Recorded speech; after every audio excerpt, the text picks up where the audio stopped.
y'all doing?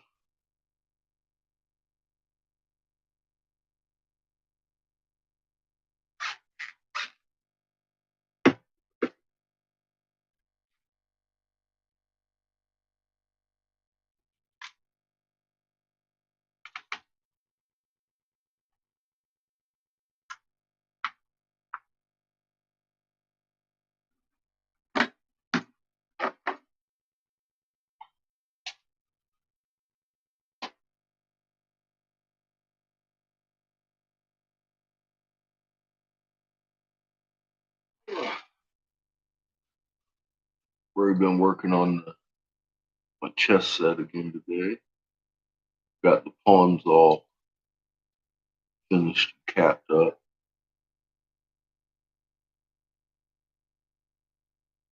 So I'd go ahead and go live for the rest of my tank. I think I'm gonna make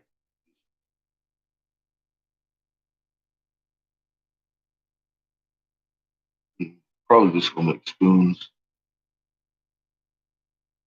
So I run out of oxygen. Pull a couple points. I might do a bubble today too. So the client I was gonna go see today is stuck in Michigan under fucking quarantine until Sunday. COVID strikes my fucking dinner table again. All right, I got plenty of rice and beans. Fucking sucks though.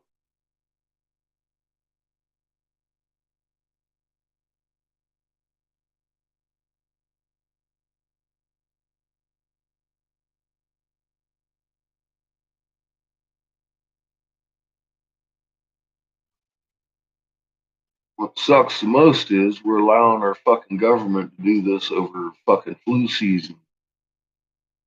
Through the summer into another flu season. We're just sitting around taking it.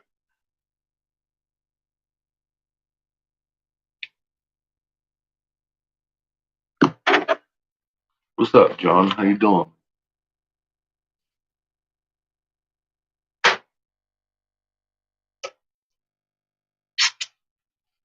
Oh.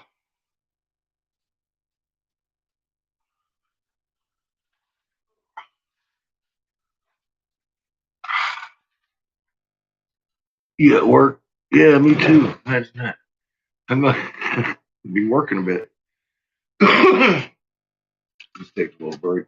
I got all my phones all sized up.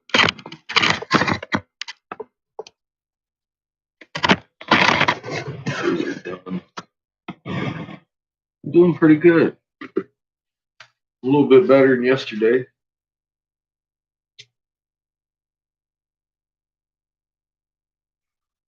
Back still killing me. I don't know how long I'm gonna work.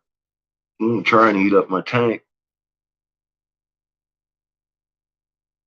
Oh,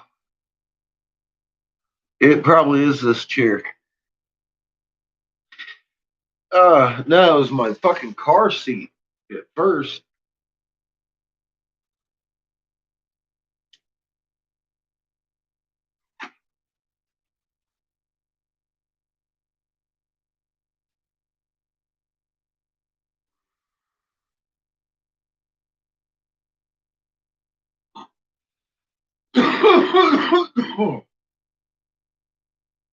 This isn't as nice as my captain's chair upstairs, but it's better than the concrete floor.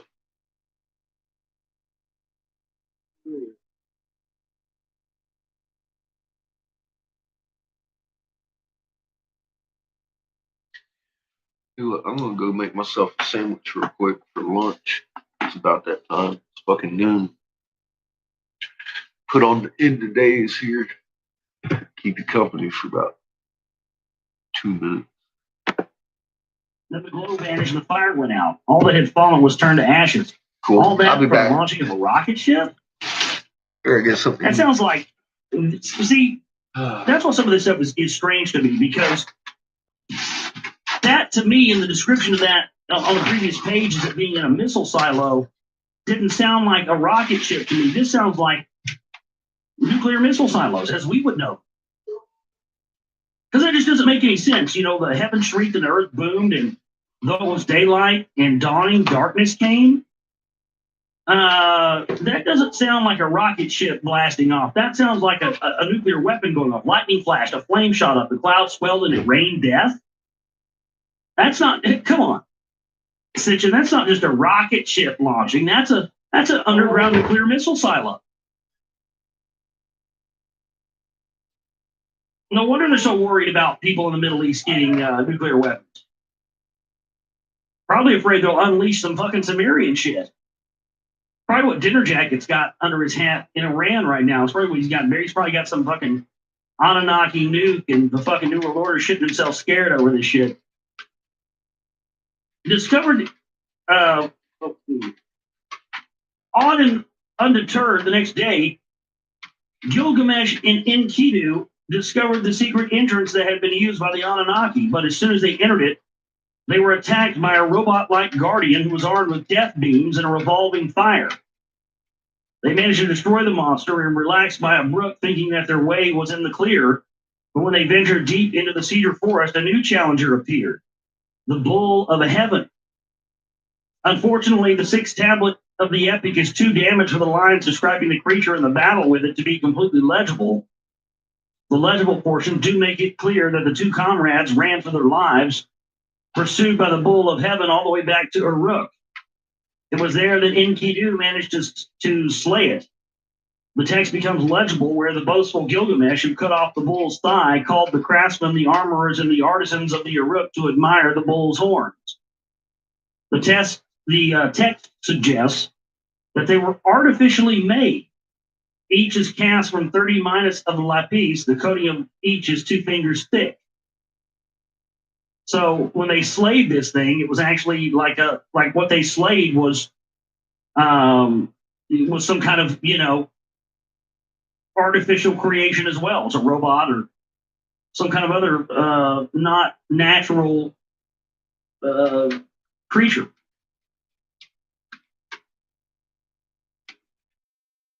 Until another tablet with the illegible lines is discovered, we shall not know for sure whether Enlil's celestial symbol is in the cedar forest was a specially selected living bull, decorated and embellished with gold and precious stones, or a robotic creature, an artificial monster. Lost my spot. What we do know for certain is that upon its slaying, Ishtar in her abode set up a wail, all the way to Anu in the heavens, meaning she let out a scream. The matter was so serious that Anu, Enlil, Enki, and Shamash formed a divine council to judge the comrades. Only Enkidu ended up being punished, and to consider the slaying's consequences. The ambitious Inanna Ishtar had indeed reason to raise a wail. The invincibility of Enlil's age had been pierced, and the age itself was symbolically shortened by the cutting off of the bull's thigh. We know from Egyptian sources, including pictorial depictions in astronomical papyri, that the slaying's symbolism was not lost on Marduk. It was taken to mean that in the heavens too, the age of Enlil had been cut short. So that's awesome stuff there. We're going to stop right there and pick up next time. What's awesome about this is that a lot of this stuff that we're covering in this part of the reading is a lot of stuff that was in the Lost Book of Enki that we read. But what's interesting here is that it's put, we're reading the translations, and here it's kind of worded in a way that you can understand it and understand the context, and they're telling you where a lot of these locations is. So to me, just so far from what we've read, I think this is a good follow-up, and we'll kind of fill in the blanks for everybody out there, including myself, who took what they did from the Lost Book of Enki reading, but see now this is starting to give us a little bit more context. Again, not endorsing the work, just I think it's a good thing to read and go through right now, especially, the name of the book is The End of Days. They're saying this is all 2012. Well, let's go through this and see what's what for ourselves. ZGoAround.com is my website. We should have the archive show up for you real soon that me and Lee Rogers did for our 3-hour throwdown tonight. I'm going to come on here and do a quick show for you tonight. Please support our work. GoRally.com, make a donation, and help us out this week, please, if you can. We'll get a DVD to see you right or a Blu-ray to see you right, Volume 2 as well.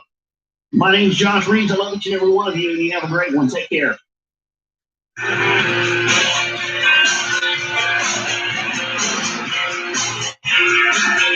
I was walking down the street in the town I was born. I was moving to the beat that I never felt. Well, in my eyes, I tell you, saw every cross the sky.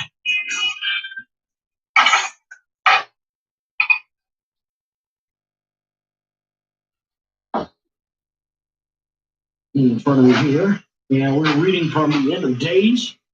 Zechariah 6, we're going to pick it up where we left off last time. Until another tablet with the eligible lines is discovered, we shall not know for sure whether a little celestial symbol in the cedar forest was a specially selected living bull decorated and embellished with gold and precious stones, or a robotic creature, an artificial monster. What we do know for certain is that upon its slaying, Ishtar in her abode set up a whale, all the way to Anu in the heavens.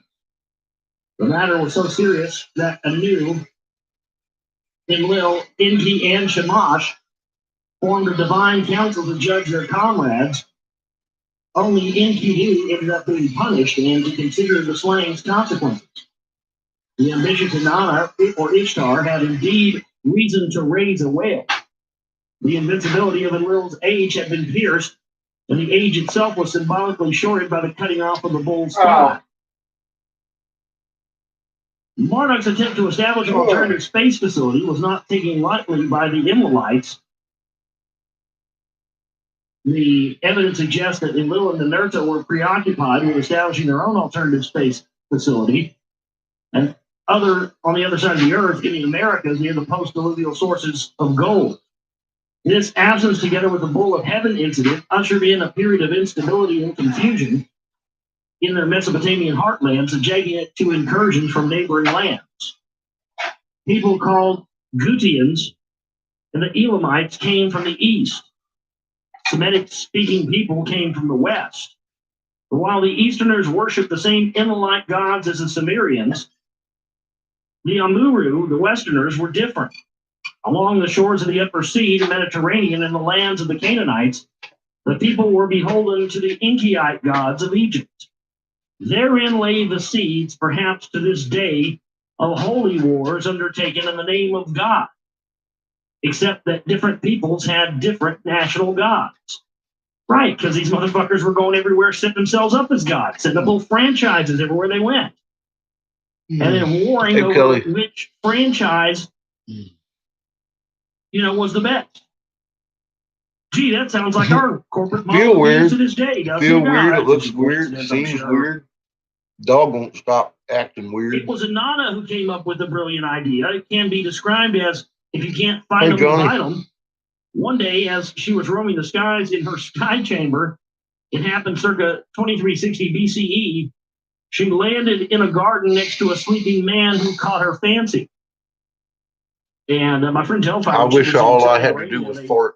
She was someplace there over there, and they told her that this place she was at was where Inanna landed. And that's literally how they say it, And religious people are like, oh, she landed there. No, that's where she, was born, or she came. She landed, literally like landing in a ship. That's just how people say it there. Isn't that crazy? And literally just say these people landed there.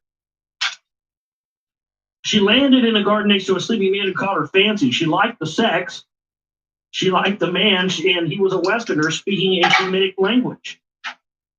As wrote later in his memoirs, he knew not who his father was, but knew that his mother was an Enki, a god priestess who put him in a reed basket that was carried by the river's flowing waters to a garden tended by acting the irrigator, who raised him as a son. The possibility that the strong and handsome man Could have been a god cast off some was enough for Inanna to recommend to the other god, well, the next king of the land should be this Amaru.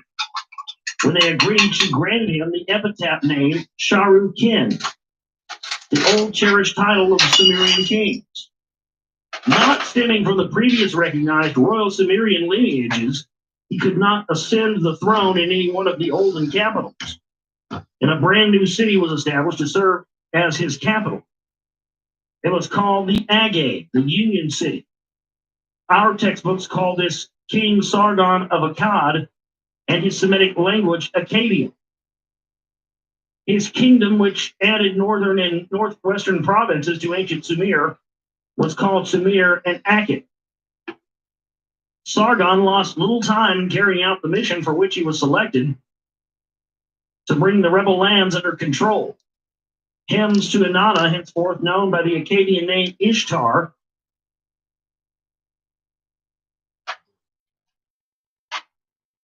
had her tell Sargon that he would be remembered by the destruction of the rebel land, massacring its people, making its rivers run with blood. Sargon's military expeditions were recorded and glorified in his own royal annals. His achievements were summarized in the Sargon Chronicles thus. Sharu-Kin, king of Agade, rose to power in the era of Ishtar. He left neither rival nor opponent. He spread his terror-inspiring awe in all of the lands. He crossed the sea in the east. He conquered the country of the west in its full extent.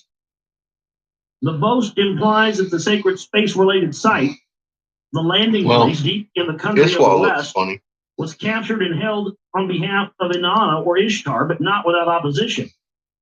Even texts written in glorification of Sargon state that in his old age, all the provinces revolted against him. Counter annals recording the events as viewed from Marduk's side reveal that Marduk led a punishing counteroffensive. On account of the sacrilege Sargon committed, the great god Marduk became enraged. From east to west, he alienated the people from Sargon and punished them with an affliction of being without rest. Sargon's territorial reach, it needs to be noted, I've had to only chill one of the four post-diluvial space-related sites. the shakes from the pain that Only the hurt so landing much place for the of last Cedar few days. Forest. I didn't even Sargon want was to briefly succeeded talk on the about throne of Sumer and Akkad by two sons, but his true successor in spirit and deed was a grandson named Naram-Sin. The name meant Sin's favorite. The annals and descriptions concerning his reign and military campaign show that he was in fact Ishtar's favorite. Texts and depictions record that Ishtar encouraged the king to seek grandeur and greatness by ceaseless conquest and destruction of her enemies, actively assisting them on the battlefield. Depictions of her, which used to show her as an enticing goddess of love, now showed her as a goddess of war bristling with weapons. It was warfare not without a plan to counter Marduk's ambitions by capturing all the space-related sites on behalf of Ishtar. The list of cities captured or subdued by Naram-Sin indicates that he not only reached the Mediterranean Sea, securing control of the landing place, but also turned southward to invade Egypt. Such an incursion into Israelite domains was unprecedented, and it could take place.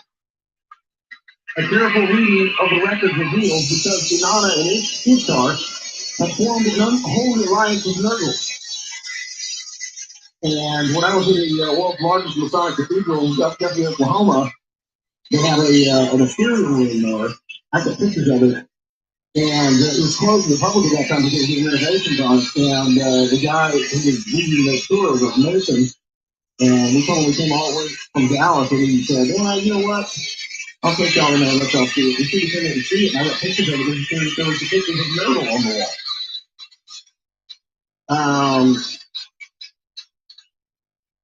So if Inanna creating an alliance with Nerdle is an unholy alliance, then why are the Freemasons, depicting him in such a grandiose way, as if they're worshiping him inside their Masonic lodges? Well, I mean, my goodness. So it's an unholy union. So the Masons have to have Nerdle in there? Marduk's brother, who espoused Inanna's sister, was Nergal, and the thrust into Egypt also required entering and crossing the neutral sacred region in the Sinai Peninsula, where the spaceport was located. Another breach of the Olden Peace Treaty. Boastful Naram Sin gave himself the title the King of the Four Regions. I don't know if I don't have a PDF copy of this. I just got one off of Amazon. I just went ahead and paid for and got it so I could read it. But if you have a copy of this book, I'm on the page where it has a drawing with a number on it, figure 15 underneath it. And there's two drawings of some Sumerians there. The one on the right looks very reptilian. And I guess this is supposed to be the one that's portraying Nergal. That's pretty interesting.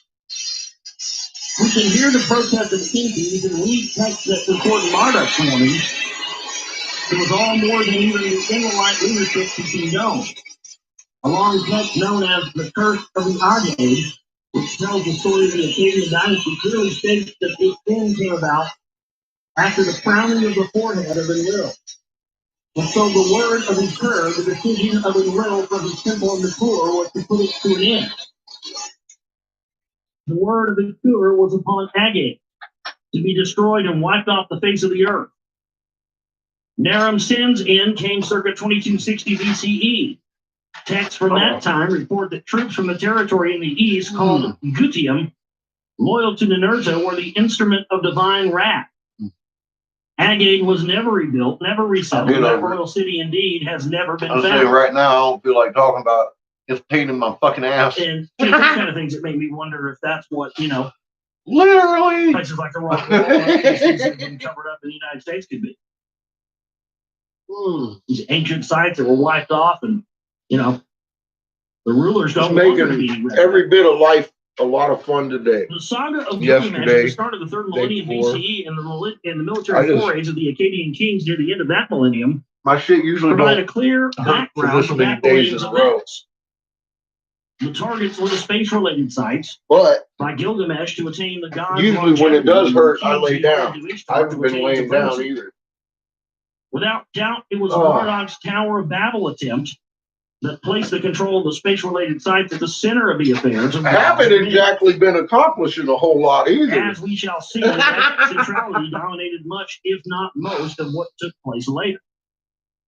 The Akkadian phase of the war and peace on earth was not without celestial or messianic aspects. In his chronicles, Sargon's title, the customary overseer of Ishtar. What am I going to do? Cry about it? That ain't going to help. Laugh and make me feel better. But he also called himself it just hurt a little bit. It was the first time that being divinely anointed, which is what Messiah literally means, appears in ancient inscriptions. Now that's important. Marduk, in his pronouncements, warned of coming up evils and cosmic phenomena. Now that's interesting. Cosmic phenomena and upheavals being related together, because that's what's said about the supposed planet Vulcan. That people have kind of turned into this meme of Nibiru when it's actually documented stuff of this being a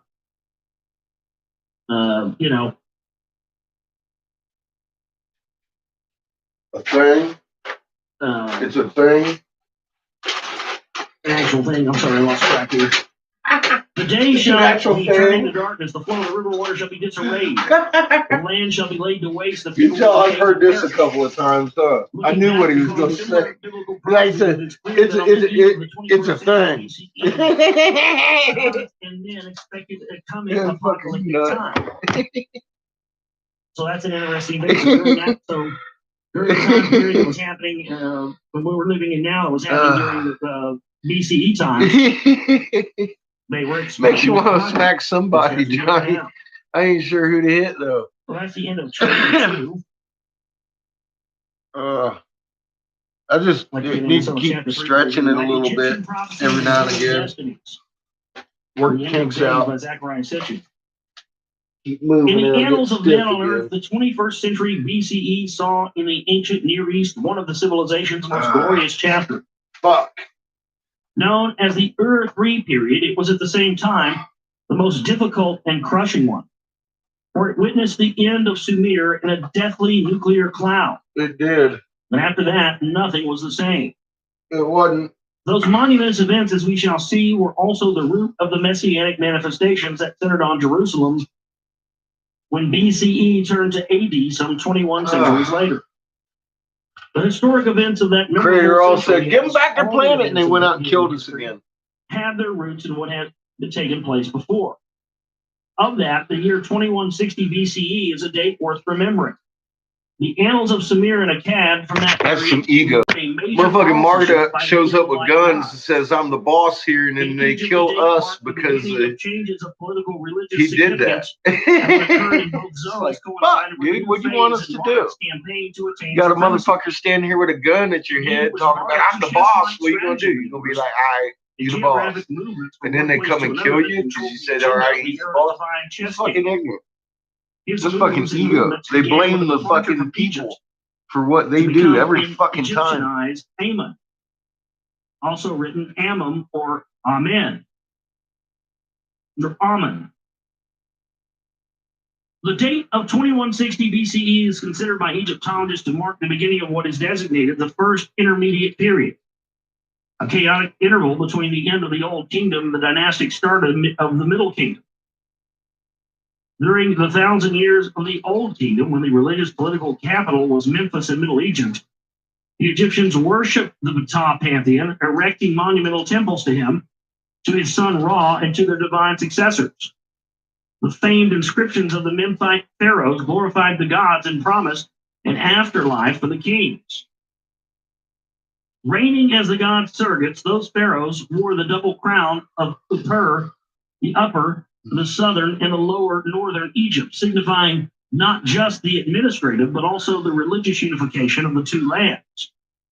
Unification attained when Horus defeated Seth in their struggles for the Ptah-Ra legacy.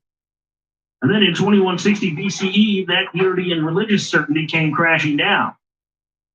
The turmoil saw a breakup of the union, abandonment of the capital, attacks from the south by the Theban princes to gain control, foreign incursions, desecration of temples, and a collapse of law and order, droughts, famines, and food riots. Those conditions are recalled in a papyrus known as the Emanations of Ithu-Wer, a long hieroglyphic text that contains several sections in which it gives an account of calamities and tribulations. It blames an unholy enemy for religious wrongdoing and social evils, and calls on the people to repent and resume the religious rites. A prophetic section describing the coming of a redeemer, and another that extols the ideal times that will follow, conclude the papyrus. At its start, the text describes the breakdown of law and order and of a functioning society, a situation in which the doorkeepers go and plunder, the washman refuses to carry his load, robbery is everywhere, a man regards his son as an enemy. Well, the Nile is in flooding and irrigates the land. No one plows, grain is perished, the storehouses are bare, dust is through the land, the desert spreads, women are dried up, no one can conceive, the dead are just thrown into the river is blood. The roads are unsafe, trade has ceased, the provinces of Upper Egypt are no longer taxed. There is civil war, barbarians from elsewhere have come to Egypt, all is in ruin. Some Egyptologists believe that at the core of those events lay a simple rivalry for wealth and power. An attempt, successful in the end, by Theban princes from the south to control and rule the whole country. Lately, studies have associated the collapse of the Old Kingdom with a climate change that undermined a society founded on agriculture, caused food shortages and food riots, social upheaval, and collapse of authority. But little attention has been paid to a major and perhaps the most important change. In the texts, in the hymns, and the honorific names of temples, it was no longer Ra, but from then on, Ra-Amen, Ra, who was henceforth worshipped. Ra became Amen, Ra the unseen, for he was gone from Egypt. Right, kind of like in the movie Stargate. It was indeed a religious change. Not like in the movie caused a political Stargate. and societal breakdown. The unidentified. He was busy being the wrote, fucking winged serpent. We believe that the change was Ra becoming Amen. He reads this shit. The upheaval began with the collapse of religious observances and manifested itself in the defiling and abandonment of temples where the place of secrets had been laid bare. The writings of the August enclosure had been scattered. Common men tear them up in the streets. Magic is exposed. It is in the sight of him who knows it not. So their shit got, their secrets and their magic got exposed to the common man. Oh, heaven forbid that. Oh, dear. The sacred symbol of the gods, worn on the king's crown, the uraeus, the divine serpent. Right, the serpent eating its tail. No. Is rebelled against. Religious dates are disturbed. Priests are carried off wrongfully. Nice. After calling on the people to repent, to offer incense in the temples, to keep the offerings to the gods, the papyrus called on the repenters to be baptized. To remember the Dingley fucking cobra, baby. The papyrus turned prophetic in a passage that even Egyptologists call truly messianic. The admonitions speak of a time that shall come. It's because they knew the truth about what the fuck was going on. Appear. Starting with a small following of him, men shall say, he brings coolness upon the heart. He's a shepherd of all men. Though his herds may be small, he will spend the days caring for them. Then he would smite down evil. He would stretch forth his arms against it. People will be asking, where is he today? Is he then sleeping? Yep. Why is his power not seen? The Pur wrote, and he answered, behold, the glory thereof cannot be seen. But authority, perception, and justice are with him. So even though, let's say, you might look at somebody, you might look at this person and think they're just nobody, but that person could be the savior. Those ideal times where stated in his prophecy will be preceded by their own messianic birth pangs. Confusion will be set throughout the land. In tumultuous noise, one will kill the other, and the many will kill the few. People will ask, does the shepherd desire death?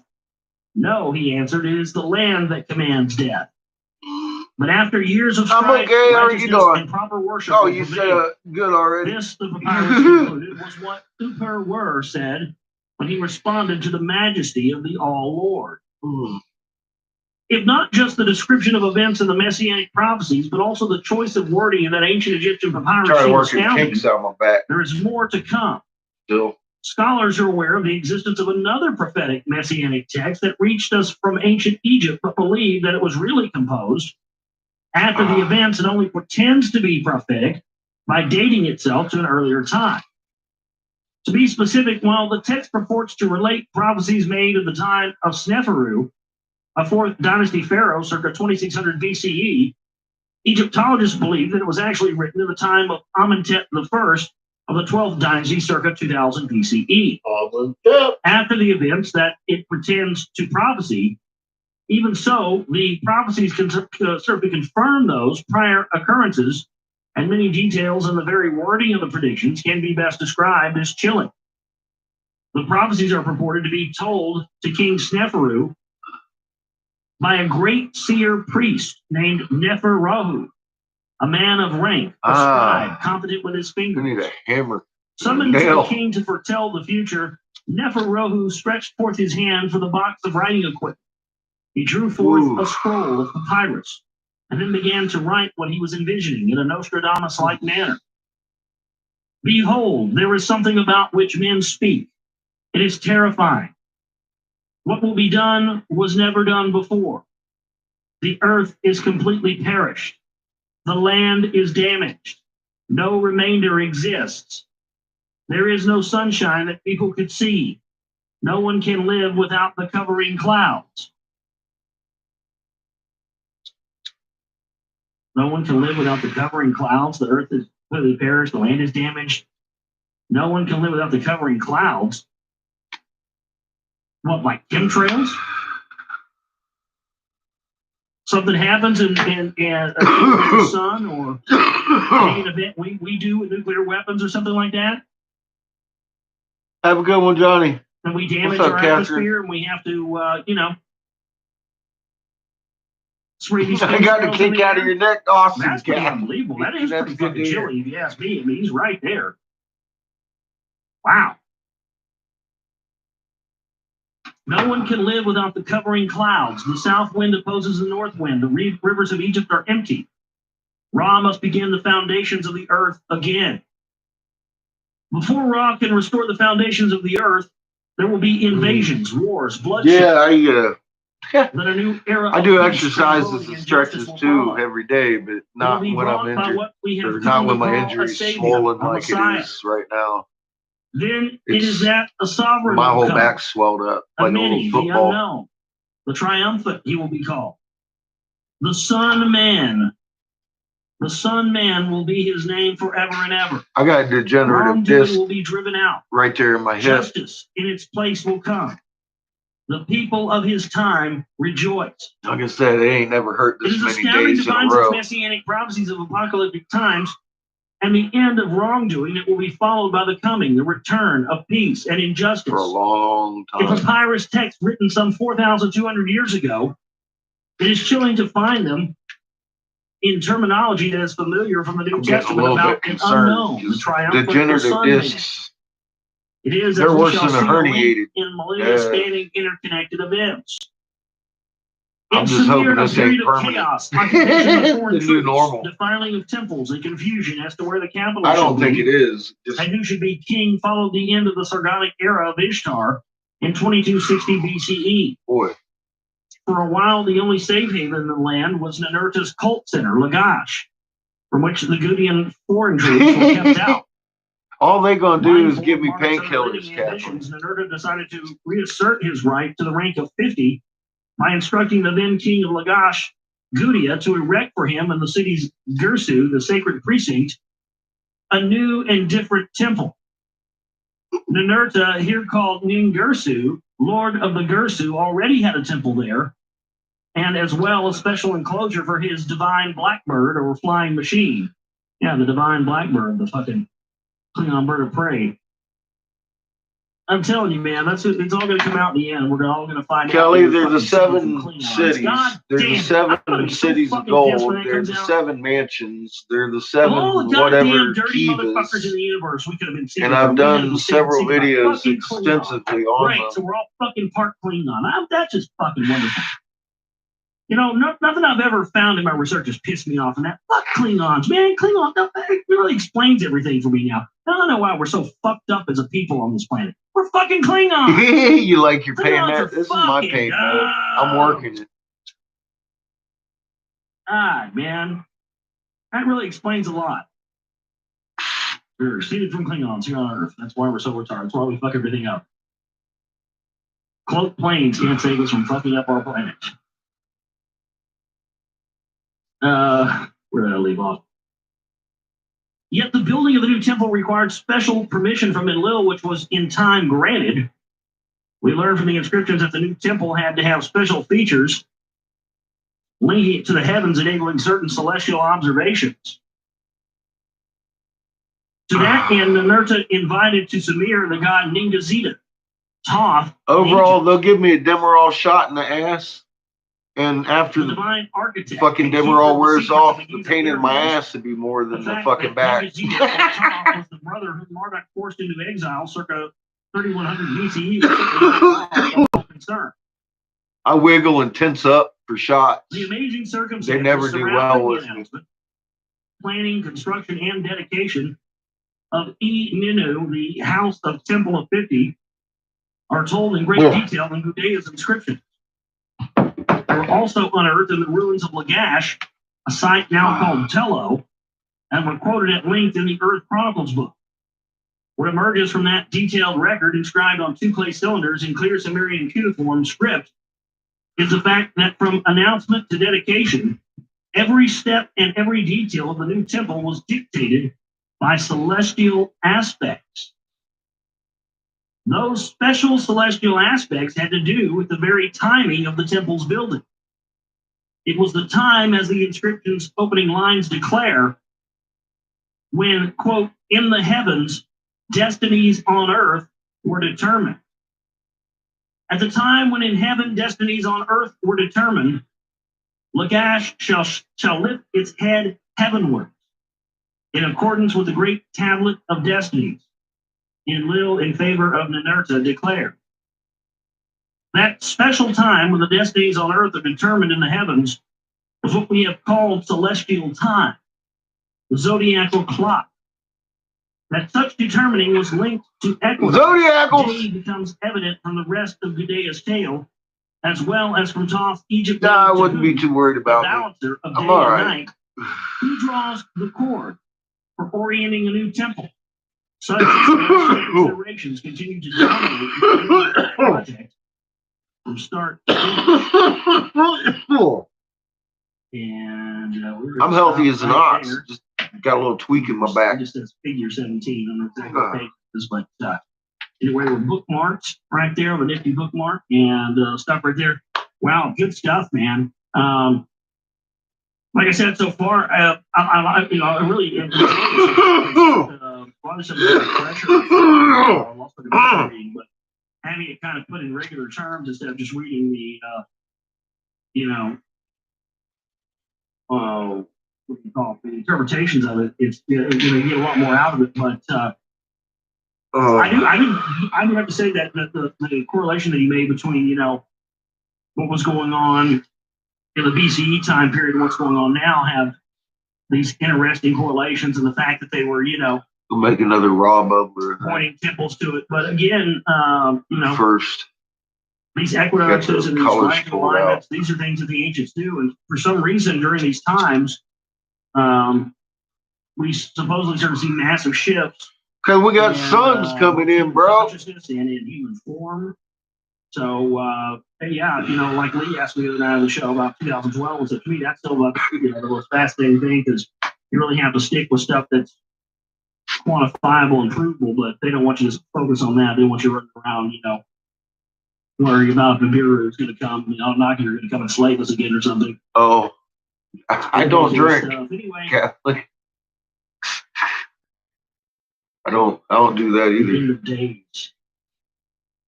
Gudea's tale begins with a vision dream that reads like same reason I don't do painkillers. The painkillers killed my liver. Were gone when he awoke. The various objects they showed him. If I drank, I'd die. By his side. In that vision, the first it's been like that since I was legal to drink. Don't worry, I ain't gonna alcohol up right now. Every now and again, I'll get me a little airplane bottle of rum. Malibu, nothing strong.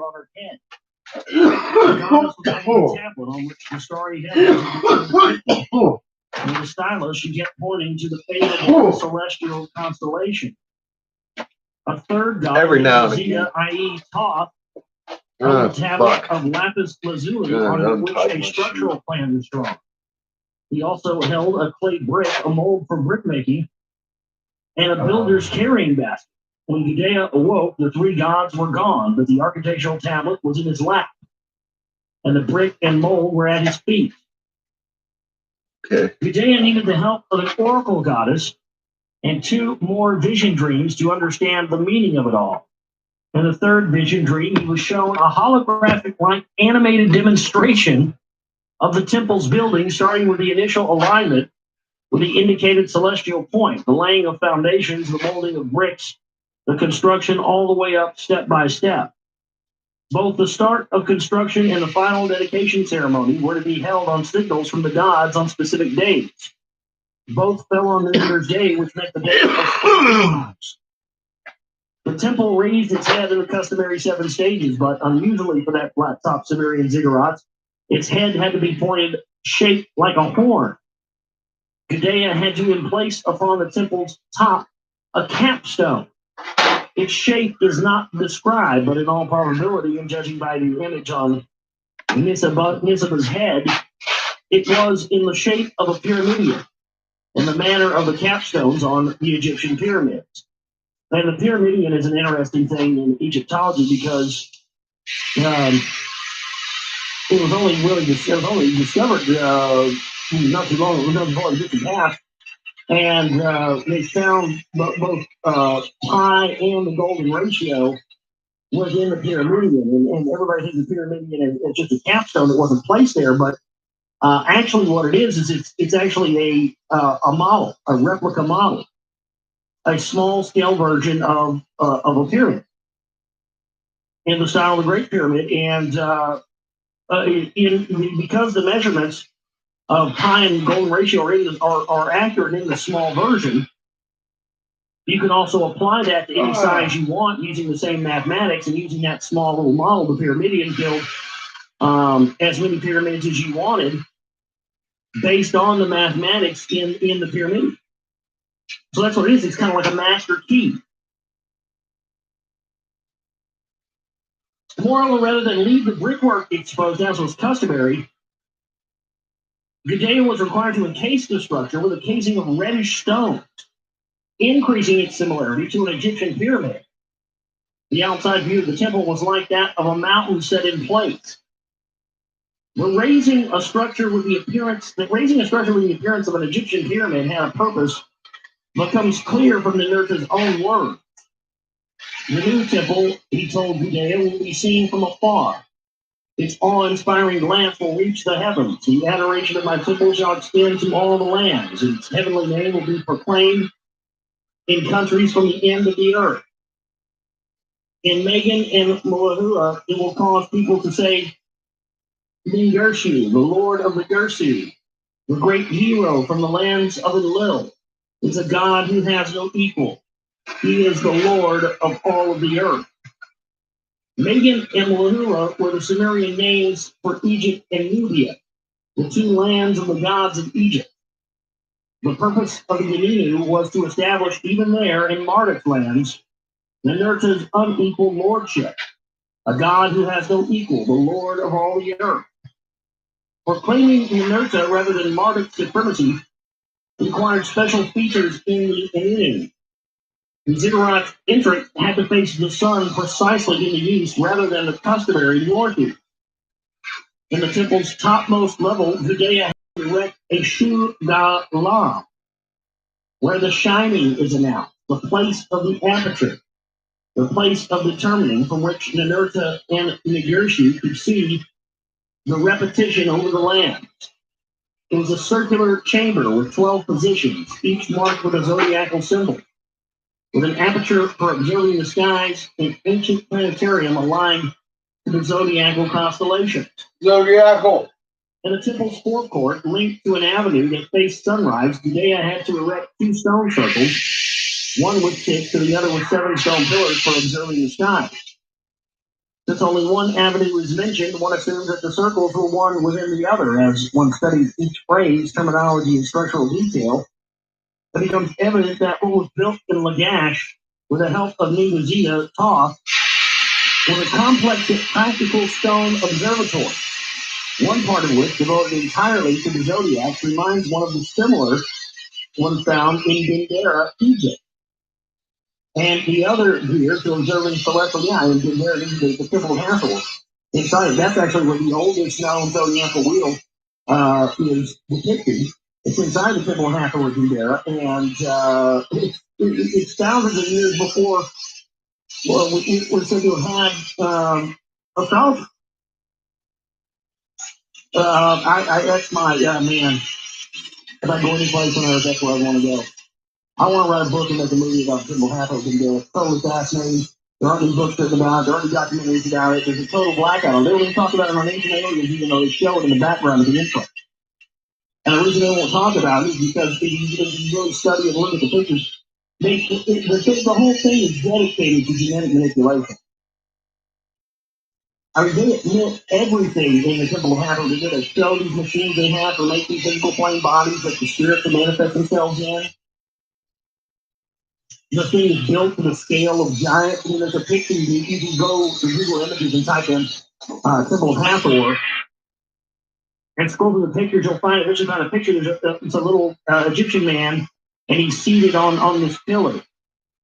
And he's sitting next to the pillar, this little Egyptian man, and he looks tiny.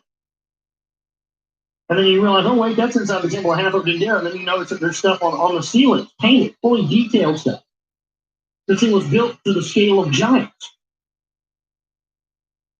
And it's largely, hugely uncovered in the realm of Egyptology, in the realm of documentaries and books. I've searched and searched and searched, Amazon, everywhere.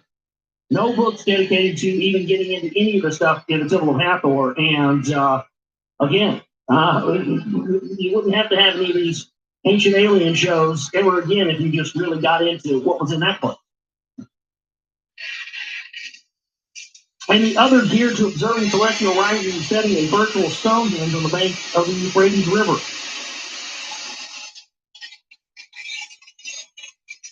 Like Stonehenge in the British Isles, the one built in Lagash provided stone markers for similar observatories and solstices and equinoxes, but the prime outside feature was the creation of a flat line from a thinner stone continuing between two stone pillars and then on down an avenue to another stone.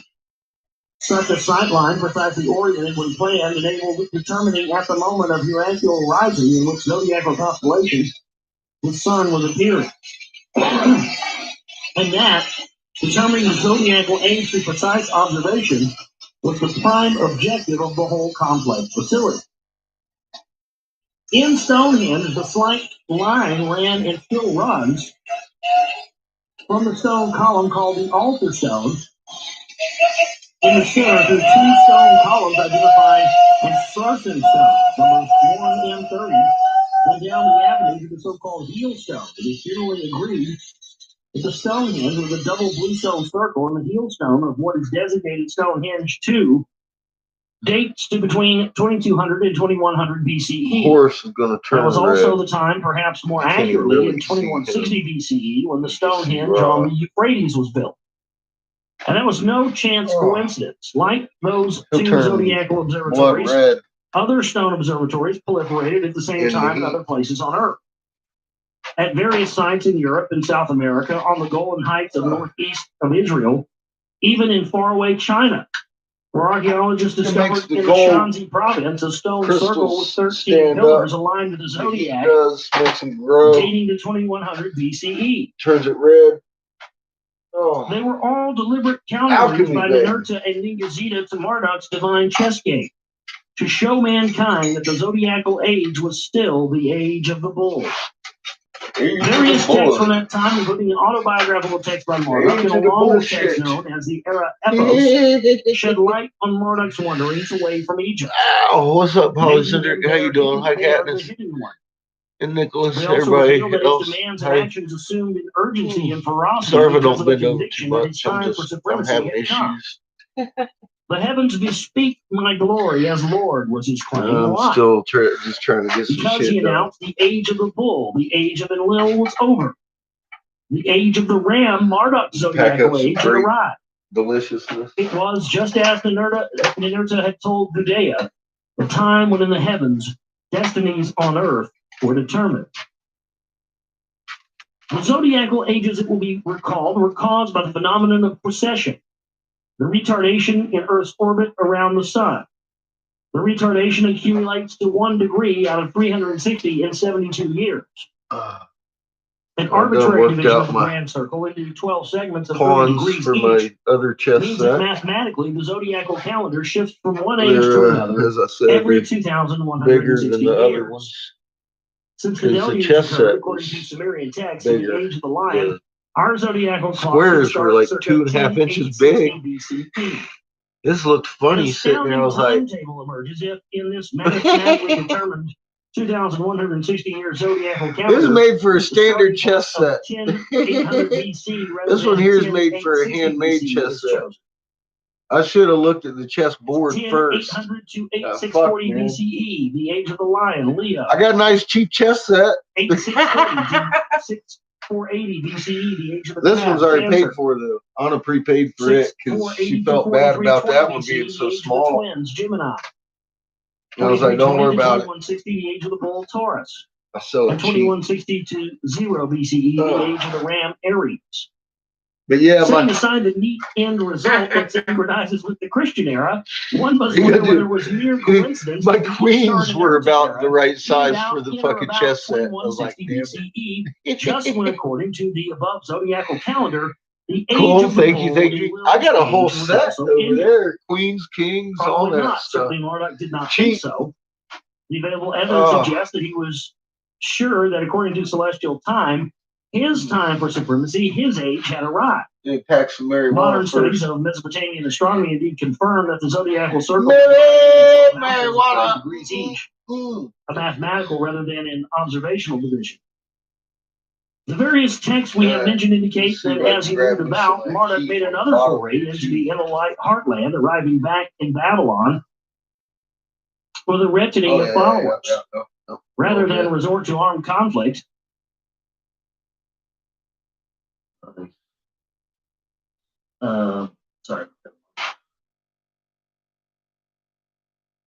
Rather than resort to armed conflict, the Elolites enlisted Marduk's brother Nergal, whose spouse was a granddaughter of Enlil, to come to Babylon from southern Africa and persuade his brother to leave. In his memoirs, known as the Era Epos, Nergal reported that Marduk's chief argument was, at the time, the age of the ram had arrived. But Nergal counter-argued that it is not really so.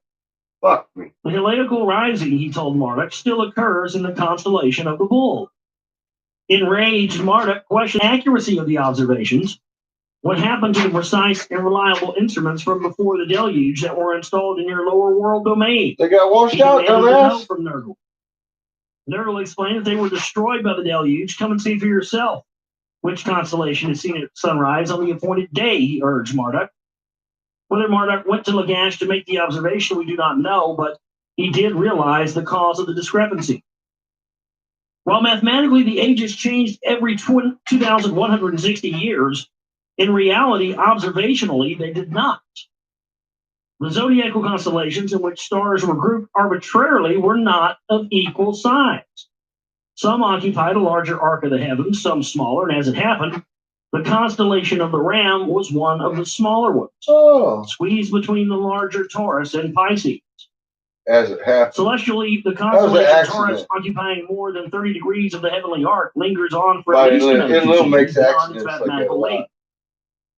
In the 21st century BCE, celestial time and messianic time failed to coincide. Marduk. We go away peacefully and come back when the heavens will declare your age, Nergal told Marduk.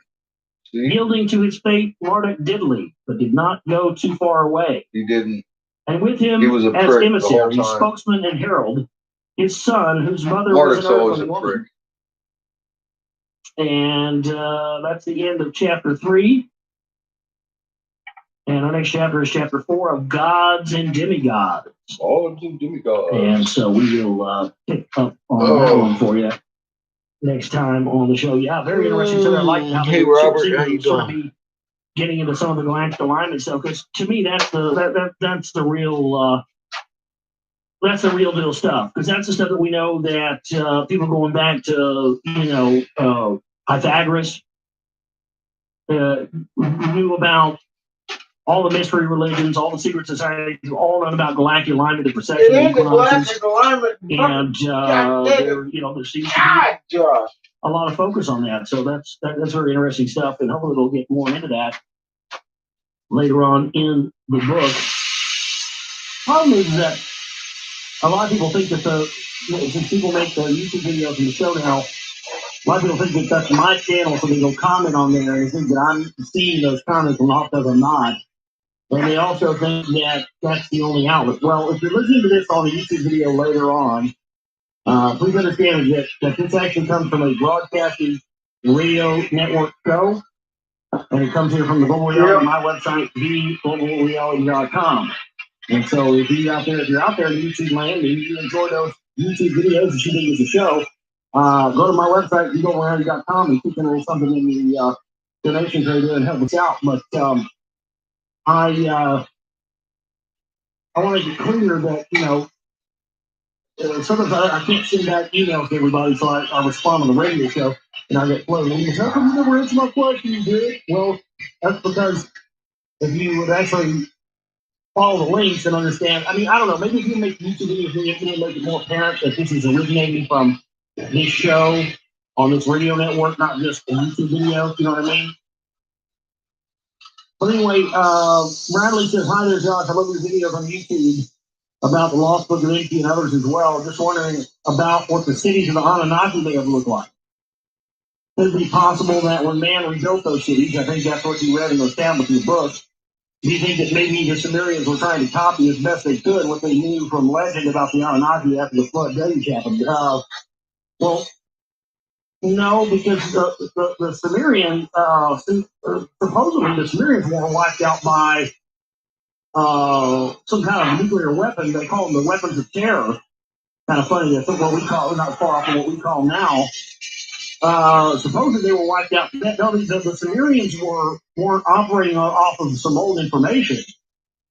The gods themselves, the Anunnaki, supposedly lived on Earth during that time and were instrumental in helping the humans, their creations, create these cities. That's why the Sumerians had such complex agriculture and irrigation and even sewer systems and all that stuff on the first try, man, out of the dirt, out of nothing. These guys had civilization literally overnight. Now that's mainstream archaeologists, mainstream historical record. That it literally talked about. So I think maybe you're getting some stuff confused there, not really understanding the fact. They absolutely had or had help, and were being helped by these quote unquote gods, the Anunnaki. But I mean, I'm trying to confused about the question, but are you asking? And he says, "Do you think the Sumerians are trying to copy as best they could what they knew from the legend about the Anunnaki of the Great Flood?" No, but I also think that, and that's part of what I hope to answer with my next documentary film, getting into some of the ancient rock wall and other ancient civilizations in the United States. And definitely, I don't have all the answers yet. Again, I'm hoping to find that during the research for the next film, but I think there is definitely a case for the fact that, yes, I mean, civilizations have been rising and falling on this earth, and we've been building upon the ashes of the old for far longer than what the historical record indicates, and far longer than what the history books indicate. So yes, we do have a history of doing that, and I think that's what I hope to show and hope to bring out more and more, is that yes, this has been going on for a long time, and some of these ancient cities and stuff are actually documented in some of these ancient Sumerian texts. And we're just told they're natural formations or whatever else, because we don't want to have to answer the tough questions. So, thank you, Bradley, for the email. We're going to get into chapter 4 now. Oh, shit. God. So I jumped all over fucking Graham Hancock shit today. Or near the protected lands and the involving sun in the struggle for independence persuaded the Israelites to return to near central capital to Ur, the cult center of Nannar. It was the third time that Ur was chosen to serve in that capacity, hence the designation Ur 3 for that period. The move linked the affairs of the beginning gods to the biblical tale and the role of Abraham. An intertwined relationship changed religion to this day. Among the many reasons for the choice of Nannar as the Israelite champion was the realization that continuing with Marduk had expanded beyond the affairs of gods alone, and had become a contest for the minds and hearts of the people, the very earthlings and the gods had created. They now made up the armies that went to war on behalf of their creators. Unlike other Israelites, Nannar, or also known as Sin, was not a combatant in the wars of the gods. His selection was used to signal to people everywhere, even in the rebel lands, that under his leadership, an era of peace and prosperity would begin. He and his spouse mingled, was greatly beloved by the people of Sumir, and Ur itself spelled prosperity and well-being in its very name, which meant urban, domesticated place. It came to mean not just city, but the city, the urban jewel of the ancient land. Nannar's temple there, a skyscraping ziggurat, rose in stages within a walled sacred precinct where a variety of circles served as the god's abode, and residences and social buildings of the region of priests, officials, and servants. The appearance of the divine coupled views and arrays of robes and military by king and people. Beyond those walls, there extended a magnificent city with 2 harbors and canals, linking it to the Euphrates River. A great city with a king's palace, administrative buildings, including for scribes and record keeping, as well as for tax collecting. Oh yeah, the tax. Yeah, another. Yeah, so well, see, there you go. Another thing we can thank these Anunnaki motherfuckers for, right? Yeah, they're the ones that brought about the income tax first off. So not only do they seed us with life and culture and all this, yeah, they also brought us the wonderful tax collector. Thank you so much, Anunnaki. We really appreciate that.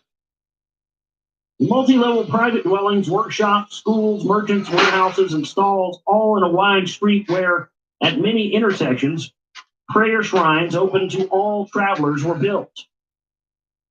The majestic ziggurat with its monumental stairways, though long in ruin, still dominates the landscape even after more than 4,000 years. But there was another compelling reason. Unlike contending Ninurta and Marduk, who were both immigrants to Earth from Nibiru, Nanar was born on Earth. He was not only Enlil's firstborn on Earth, he was the first of the first generation of gods to be born on Earth. His children, the twins Utu, Shamash, and Inanna Ishtar, and their sister Eresh-Eagle, who belonged to the gods' third generation, were all born on Earth. They were gods, but they were also Earth's natives. All that was without doubt taken into consideration in the coming struggle for the loyalties of the people.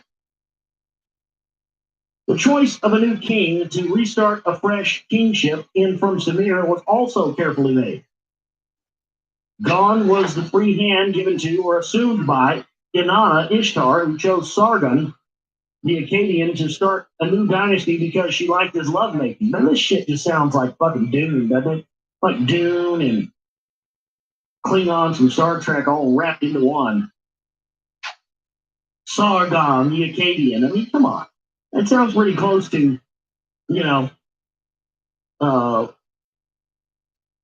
Paul Atreides of the clan Atreides, The sleeper has awakened. She wanted to start a new dynasty all because she liked this fool's lovemaking. Unbelievable.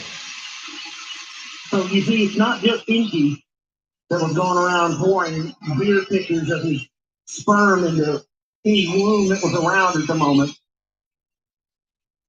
No, even a chick couldn't keep her legs closed. She started a new dynasty because she liked the way this fool fucked it.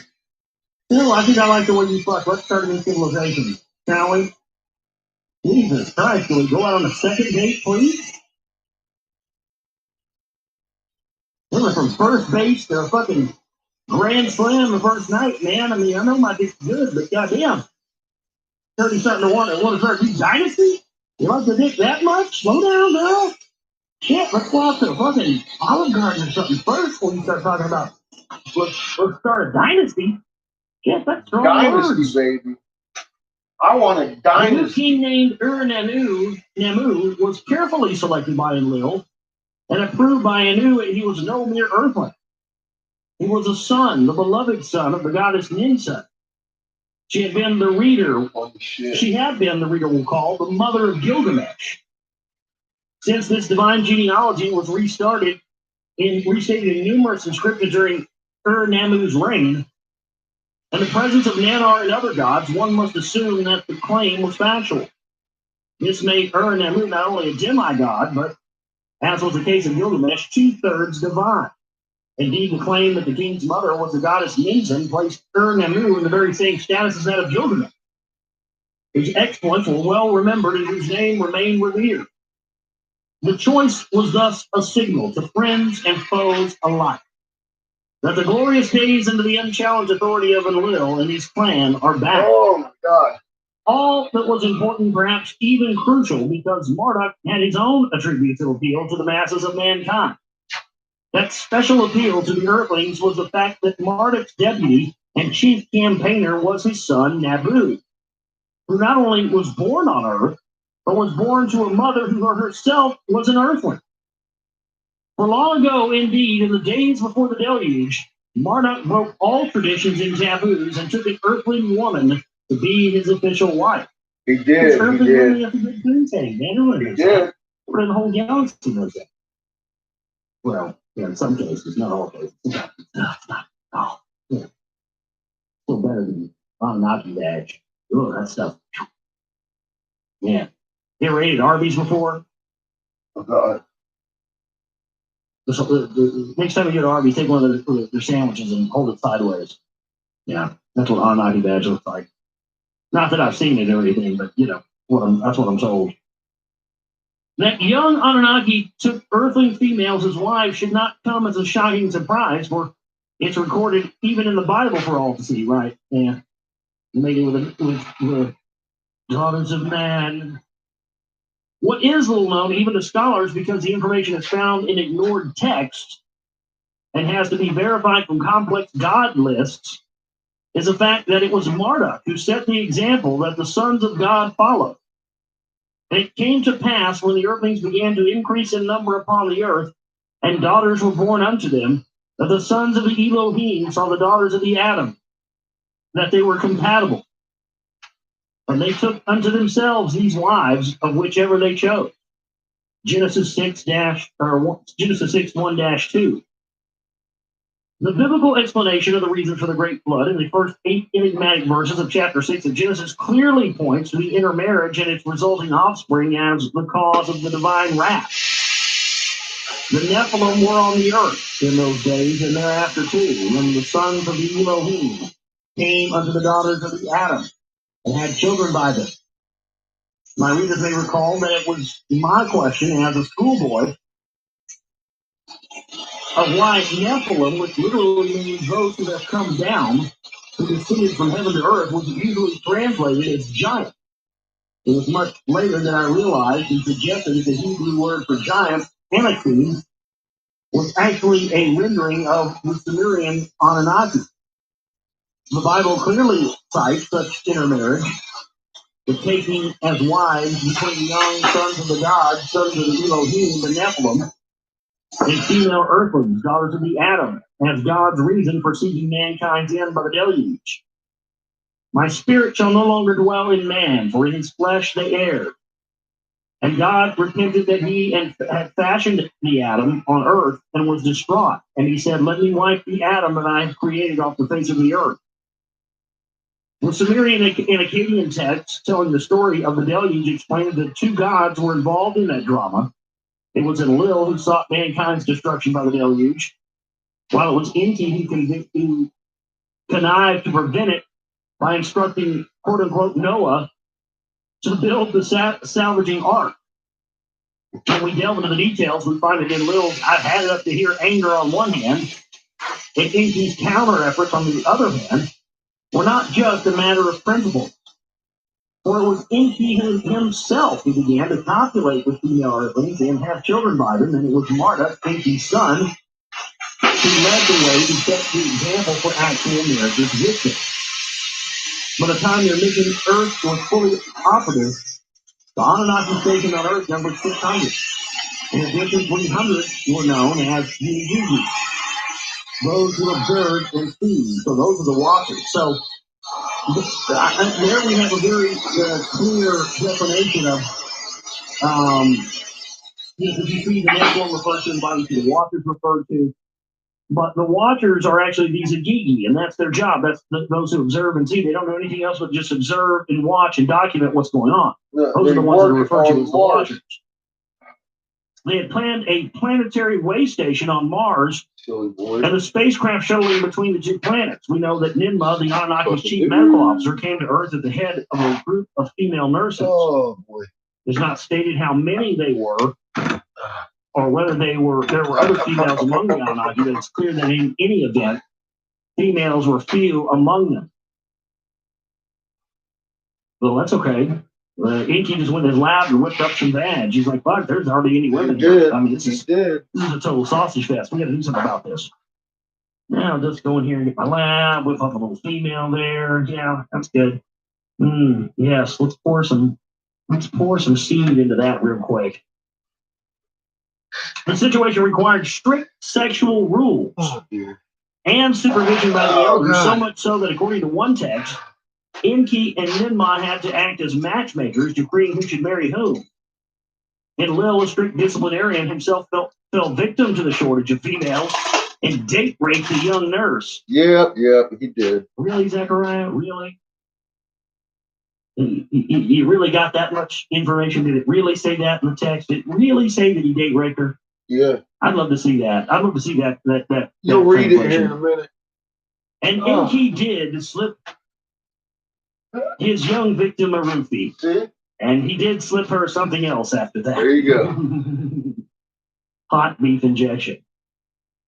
For that, even he, the commander-in-chief on Earth, was punished with exile. The punishment was commuted. He agreed to marry Sud and make her his official consort. Yep, see? And then Lil. She remained his sole spouse to the very end. Inky, on the other hand, is described in numerous texts as a philanderer, with female goddesses of all ages managing to get away with it. Moreover, once daughters of the atom proliferated, he was not opposed to having sexual flames with them. There's a lot of entanglement behind us. Doesn't matter. Animal, mineral, vegetable, he'd take it all. A lot of loops. Sumerian texts extolled Adapa, the wisest of men who grew up in Inky's household. That's was taught writing mathematics by Inky and was the first earthling to be taken aloft to visit Anu on Nibiru. At the same time, also revealed that Adapa was a secret son of Inky, mothered by an earthling. She's wrapping around something. Apocryphal texts inform us that when that's hero showing she's wrapping around something. Much about the baby and the birth causes repellent going on, but as she wonder whether the real father had been one of the Nephilim. It's wrapping around. The Bible just states that Noah was a genealogical man who walked with the Elohim. That's great. That's more than just a magnetosphere where the flood's hero is named like Sidra suggests entangling with something physical son of right behind us. It was thus that one day Marduk complained to his mother that while his companions were signing wives, he was not. I have no wife, I have no children. I don't know. I don't know what to expect. What it's going to look like. Daughter of a high priest, an accomplished musician. I don't know. At this point, I don't know what the fuck it's going to look like. And this was. I'm watching them just like y'all, like jaw on the floor. New shit happening every day. Old shit getting stronger and more noticeable, like the prints coming in from the front and shit. The marriage produced a son who was named Insect. Get a heating pad. Yeah, I need to get a bacchiotomy. Marduk's son was included in the Sumerian god list, where he was also called the divine Mesh. The equatorial quakes are definitely magma related. Today, she's been really heating. I've been waiting for her to back off a little bit. Of humans in his father's behalf, he was given the epithet name Nabu, the spokesman, the prophet. But she's been inducing pretty good. Look, y'all got me geeking out again. The parallel biblical Hebrew word Nabi, translated. Slack off a little bit, not too much. So. Scripture. The one whose very name meant prophet, as in the Egyptian prophecy. Crushed sine wave looking thing in the front. Became linked to the messianic expectation.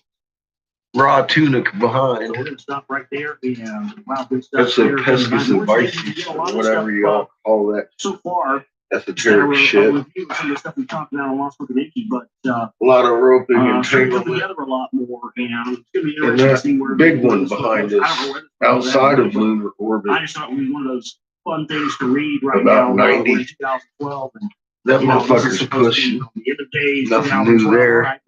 And the entanglement there. Let's get into this and see what's right at the moon.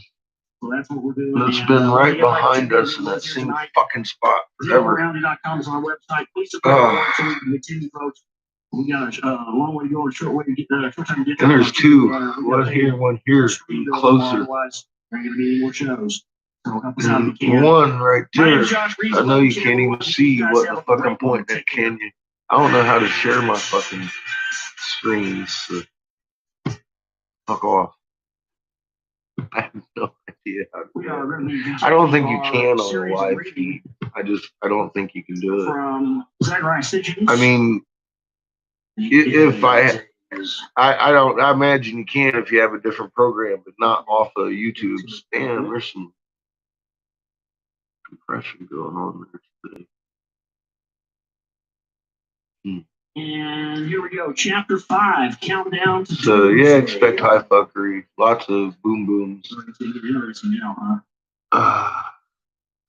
The disastrous 21st century BC. Yeah, I've had them, Heather, and no thanks. In 2096 BC culminated. Stay away from those. Unparalleled calamity by the hand of the gods themselves. In 2024 BCE, the interval was 72 Yeah, they're just going to give me years. Demerol or a fucking fentanyl patch And it was just a prescription and send me a home. series of coincidental occurrences that were somehow well coordinated. I'm going to suffer through this and get my back feeling better. Taken over by his son Shugli. Eventually. Usually I lay in bed until it feels better. Well, he asserted in his I haven't done that. He was nevertheless born under divine auspices.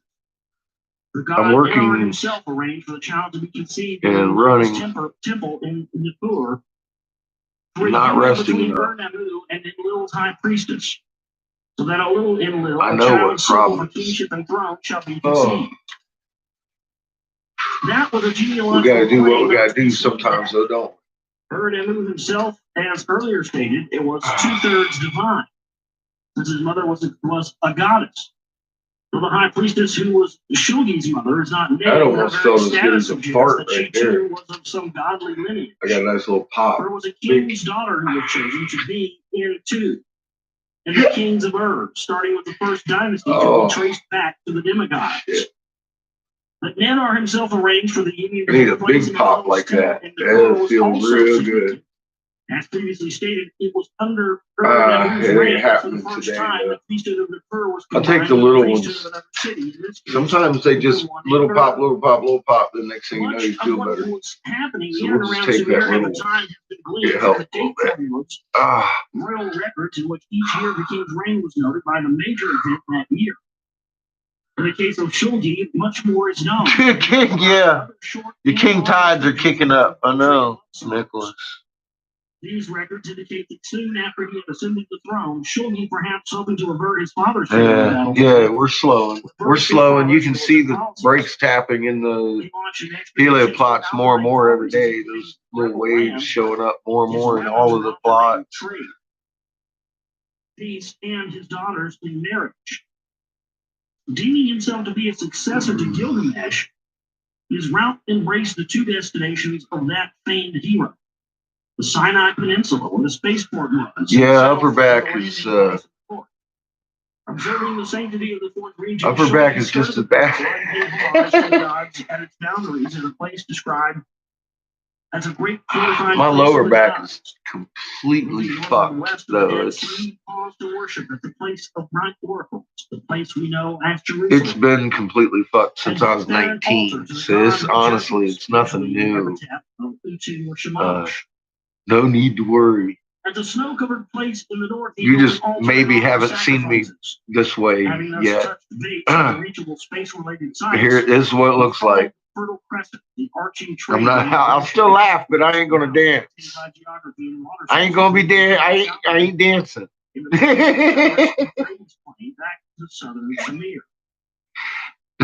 Shulgi returned to Ur, he had every reason to think that he had brought to gods and people alike peace in our time. Oh yeah, it's all normal. It's all normal. He was granted it's all normal. It's king tides. See, it's just a king tides because they put a name on it. All of a sudden, and it's just that. It's like field rotation. See how it continues through everything you're looking at? It's they've done their homework long before this shit showed up. I was just wondering if you mind granting me your vulva? That'd be fantastic. You know, CH. Woo. I honestly, I don't know. Well, but yeah, so I just wanted you to grant me your vulva. Thank you.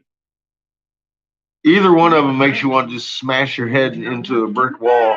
But while Shogi turned from affairs of state to personal pleasures, the unrest in rebel hands. Nice. You getting some rain. It's nice and sunny here. Beautiful fucking day. Nice and warm. And reward for one of his daughters in marriage. See, that's what I hate. Back pain and tooth pain combined. That is like, that is no fun. It's time to pull some teeth and chop your back off. Fucking hate it. Good. Oh man, 11th of December. Jeez. Wow. Yeah, see, if they told me that, I'd look for a different dentist. Just pull my tooth. Just pull my fucking tooth. Any dentist will pull your tooth. Scholars believe that it ran from the Euphrates to the Tigris rivers north of where Baghdad. I mean, I just saying. Yeah, that's how I'm. If my tooth, I'm like, I ain't dealing with that past a certain point. Whew. Y'all killing me. I don't even want to talk about my fucking pain. I've had pain shivers for days. So it's getting taxing. To invaders the way down the fertile plain between the two rivers. It was a defensive measure that preceded the Great Wall of China, which was built for similar reasons almost 2,000 years ago. This started 3 days ago, 2-3 days ago. I was like, what the fuck? Am I getting sick? And then I was like, oh yeah, no. No. It's just been so long since I had pain shivers. I forgot what they were fucking like. Giant skeletons around these things. Great. In 2048 BCE, the gods led by Enlil had enough of Shogi state failures in personal Dolce Vita. Well, you know, you'll have a little bit more warning than he will, Heather. You'll have a couple of days because it's going to be a couple of days breaking once it starts. We do not know what kind of death it was, but it is a historic fact that in that year he was replaced on the throne of Ur by his son. See, that's what I'm talking about. Hit that fucking dental college, whatever. Grab your pair of pliers. That usually doesn't work as good. I've gone that route. Sometimes way back to earlier times and events. Actually, it wasn't a pair of pliers. It was an ice skate. And I got two for the price of one. Broke them both off. They were both fucked up. So. Canaanites, offspring of the biblical Canaan, pliers and a shot of whiskey. Thus belonging to Africa, occupied a stretch of Shem's lands. That the lands of the west along the Mediterranean coast were somehow disputed territory. And also indicated by Egyptian texts regarding the bitter contest between Horus and Seth that ended in aerial battles between them over the Sinai and the same contested lands. It is noteworthy that in their military expedition to subdue and punish the rebel lands of the west, both Ur-Nammu and Shogi reached the Sinai Peninsula. I was smoking marijuana. Turned away from that fourth region without entering it. The prize there was a place called Tilma, the place of the missiles, the site of the post-diluvial spaceport of the Anunnaki. When the Pyramid Wars ended, the sacred fourth region was entrusted to the neutral hands of Ninmah. It was then renamed Ninarshah, Lady of the Mountain Peaks. That's your help. Keep telling you, relax it. Oh, seems to be our only salvation, that which we were given in our own chests. This is going to be an all-encompassing world global event. And the god inside Naboo. We were given, I know it's a little bit spooky. I'm a little bit spooked about it. Fuck, man, I just found out I had this fucking tool. I'm not sure how to use it, but I do know this much. We can use it. It's our fucking biology. We do use it by accident a lot because it's human nature, period. And sometimes in moments of stress or any type of situation overriding the programming into a human reactionary response could turn into some really incredible shit if you know what you're doing.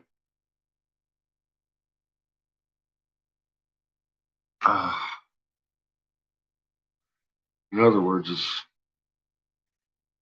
you know how to do these things. We've just been taught not to. Keep your heart relaxed. Mama's going to help.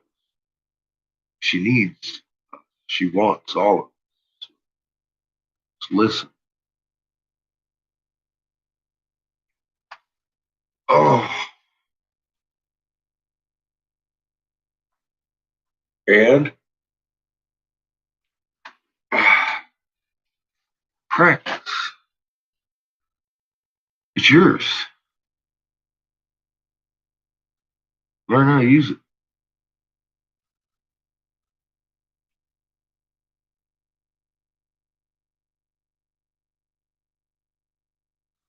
Teach others what you learn, because we've all forgotten.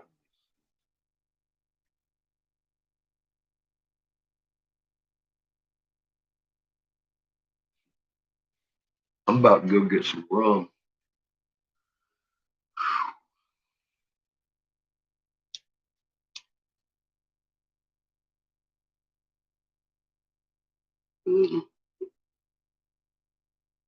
Yeah, I've been down here for a few hours already today, though. Like I said, I did my whole pawn chess set thing here. Let's see. It's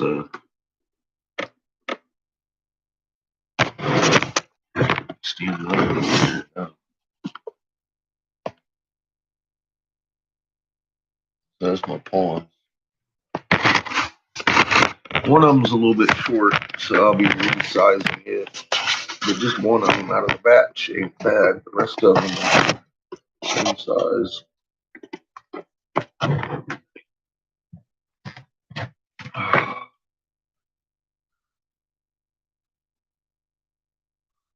Drive safe, no texting, Nickel.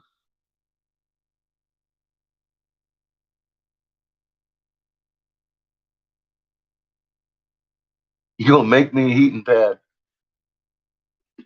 Like I said, I need to break out the fucking pipe wrench and start beating on my back again.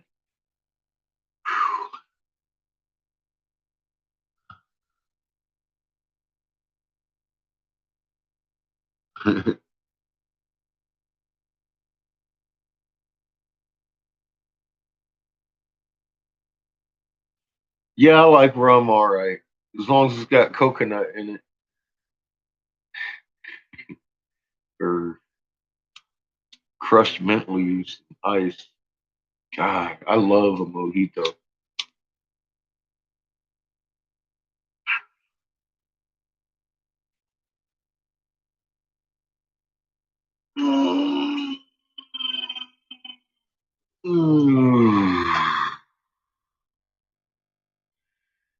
As many of my Cuban friends will tell you, it's a real man's drink. You must drink mojitos when in southern Florida, or they'll know you're not a native.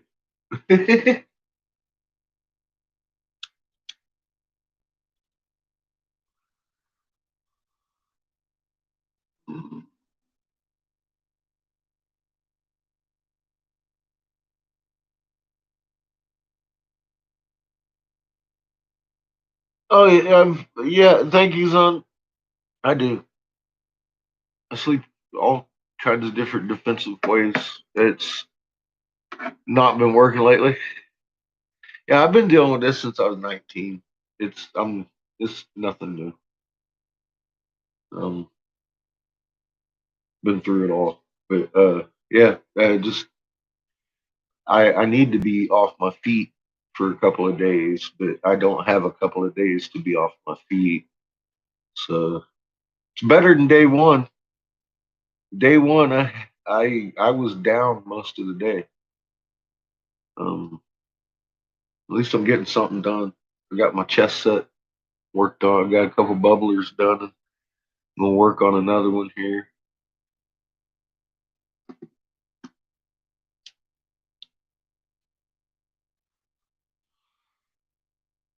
I got a shipment of colored glass supposed to be here on Friday. So tomorrow morning, I want to be able to go get a new tank of oxygen, crack that tank a little bit. And then Friday, making some cheap pipes all the way through the weekend. So that oxygen's gone. Or the glass, one of the two. And I'll concentrate on finishing this chest up.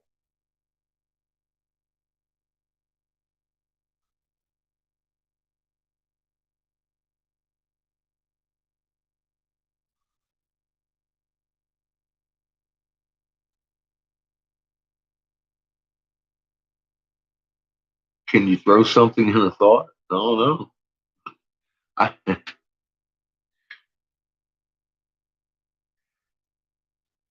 Did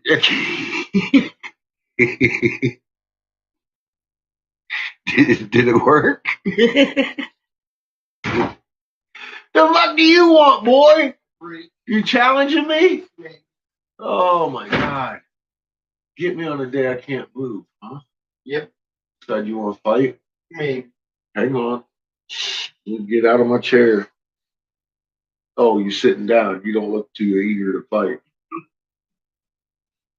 What are you gonna do with this break? Take a break. You gonna take it? Yes. Where you gonna do with it? Take a break. You just gonna take it. Where you gonna take it to? Everywhere. Where you gonna take it from?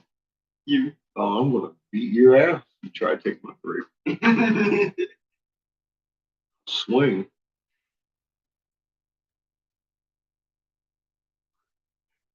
What's Chico up to? He's happy that he's playing. So what are you gonna do then? Break? Happy. Push ups? No. Do a push up? No. Home ec? No. You gonna make cupcakes? No. No. Sit around and pick your nose? Yeah. Sweep the floor? No. Do the dishes? No. None of that? Pick up dog poop? No. No. Out the yard? No. No. You just gonna take a break? Yeah. Huh? Sit around and smoke pot? No.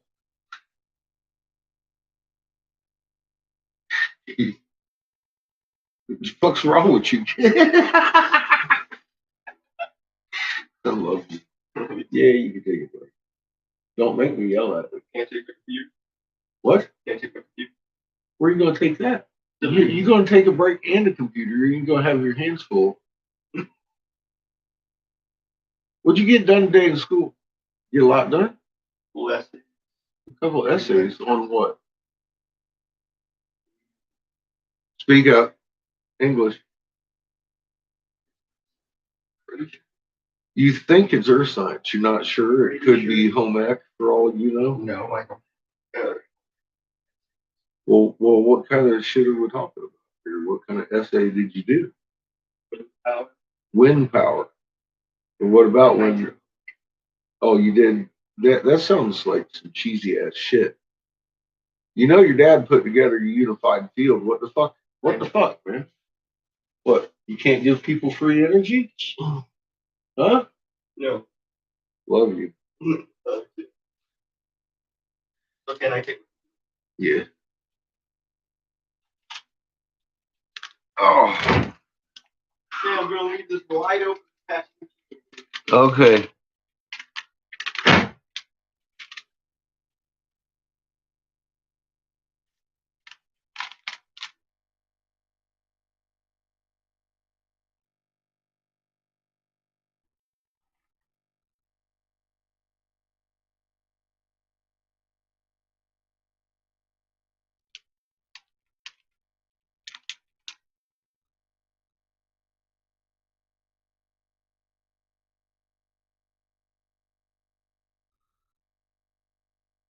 Constellations, planets. Wait a minute. That's what constellations, planets. That's kind of a so-called. You're breaking up a thought.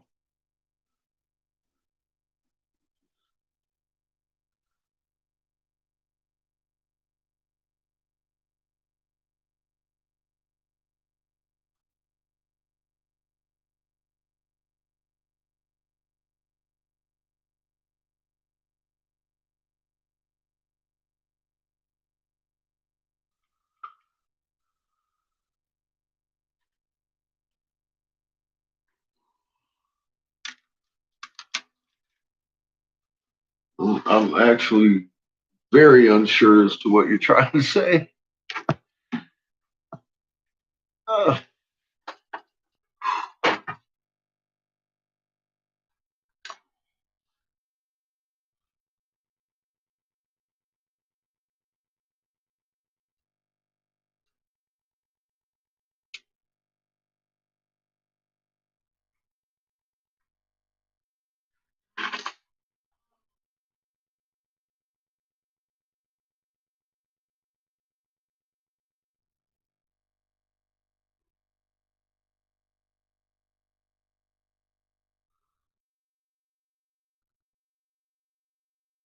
Egyptians, you name or think it.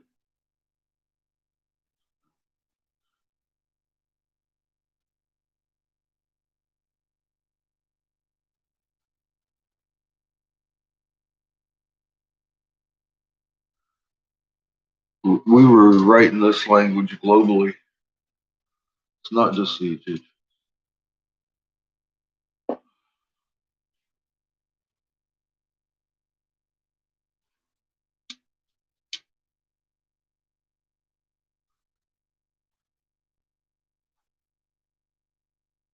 It's not just the Egyptians. We were doing this globally. Same language. Well, look, the Power Center, look at the totem pole. I mean, what would you call that? That's kind of hieroglyphic totem pole, I'd guess, with a dingly cobra. I just made that video a week or two ago. You know that I don't know that would be hieroglyphic, right? I mean, that's like picture words. Is that I haven't even looked up the hieroglyphic to understand what the fuck it means. That's how little I know about this subject, but I can read them.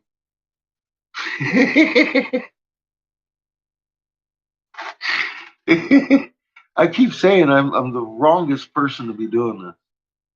I wish we could get Graham Hancock in on this, but he so far hasn't even answered me. Like I said, I was like, look, Rye ain't no fucking God in Giza. I give you $100, you prove me wrong. I said, Graham, everything you ever said is wrong. Oh my God. I went over there to Facebook to work on the political pages, and Graham Hancock was busy up there posting, and I hit him all the way down the line. He probably hates me now. Unless he finally looked at Raw. Motherfucker, man. What you gotta do to get a guy to fucking look at some fucking amazing shit, you know? Graham thinks he's too smart for me or something. I don't fucking know. He doesn't answer any of his comments.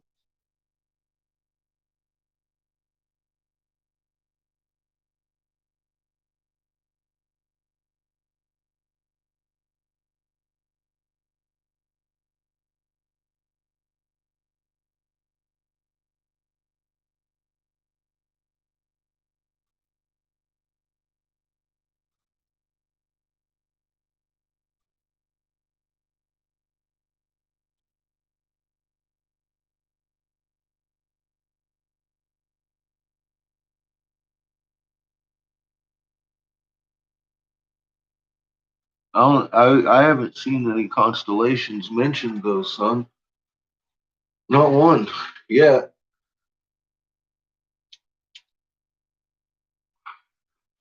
except for the ones in the mentioned the Anunnaki set up, and I haven't even seen those in Egypt yet. All these old things that I'm reading don't have anything to do with constellations. They have everything to do with Ra, Horus, and our sun.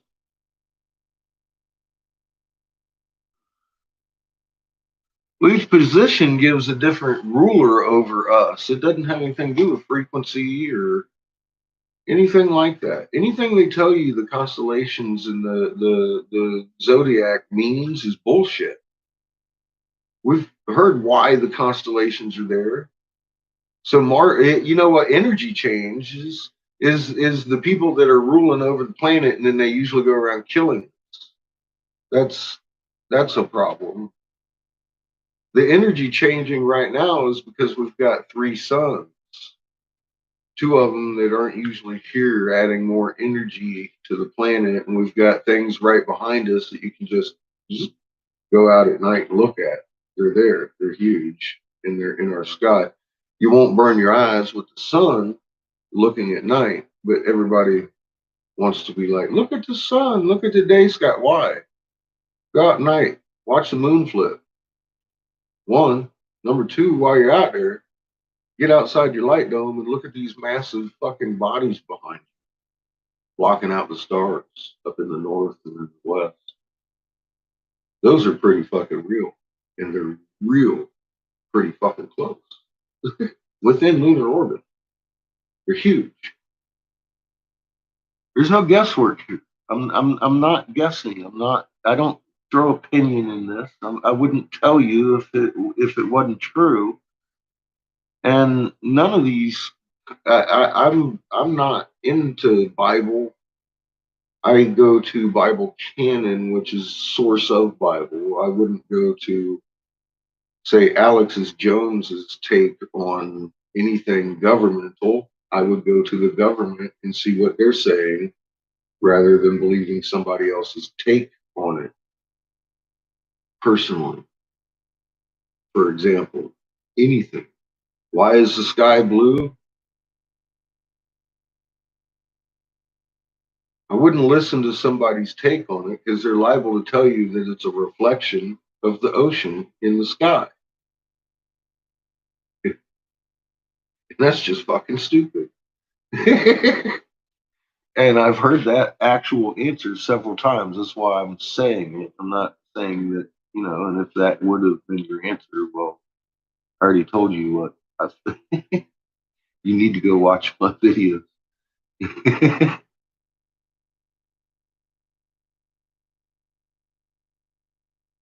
Well, it depends on your energy intake, your energy output, how well you control your magnet, and what kind of energy is coming in. You're going to feel the energy on this magnet anyways, because we were designed and created in her energy. So, like, God, I've covered this.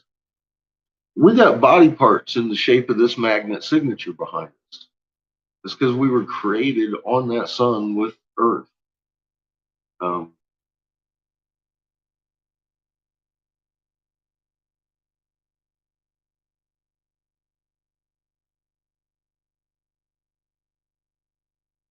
Yeah, that's what I'm saying. This isn't out of books. This can't be in a book. I've never read it. I've read it on some walls. I've literally read it on the walls, and it didn't say anything about us coming from there, but it sure as hell it shows we were with these entities for a long time, and then things changed, and we started getting in battles once we were on this sun.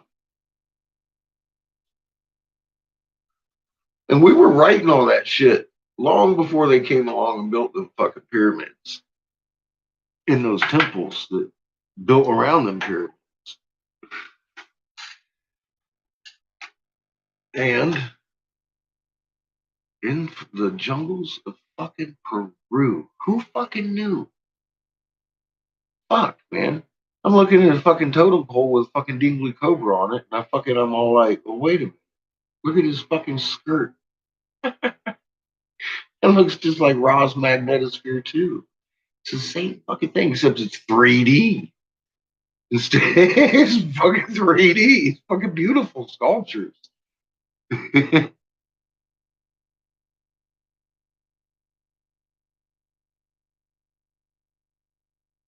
History is in your heart.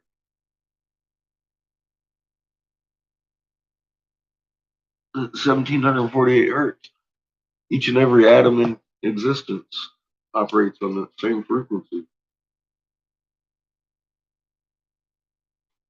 including the one in your chest. Not a coincidence. And if you know scalar physics, then you start to understand your place in creation and what you were made to do. Just that instantaneously. It's called stack your magnet and protect all of life. Be a steward. Apparently, it's human nature. We've just been trained out of it. The history is in mother. If you open up your magnet and start actually using your language as good as you can, hopefully better than me, she'll start talking to you. Simple as that. You'll start knowing shit. And it's like, oh damn. This is how it should be. This is how it should be. It's humanity. We should know each other as well too. That's why we get along so well. If we do it right, because we'll all be connected to our hearts. Each one of us. All of us at the same time. And you can't lie, you can't deceive, you can't fucking, that's full intent. You can't fake intent. You can't fucking lie with your heart.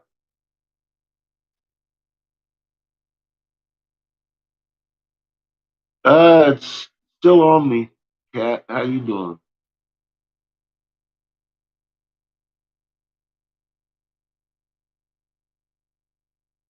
Well, we've been misdirected, son. Just like the ones who misdirected us were misdirected. You can't hold blame over it. All you can do is enlighten.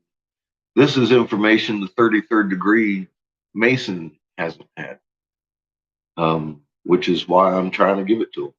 That's why I made so many videos, about 400 of them with feral cells and actual contracts, proof of everything I say here.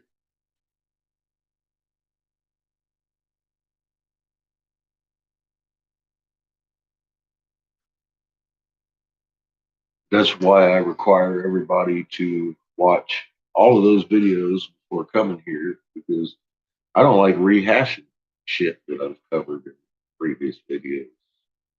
But I'm trying to be polite, even though I'm in pain, and giving you a chance to go watch them.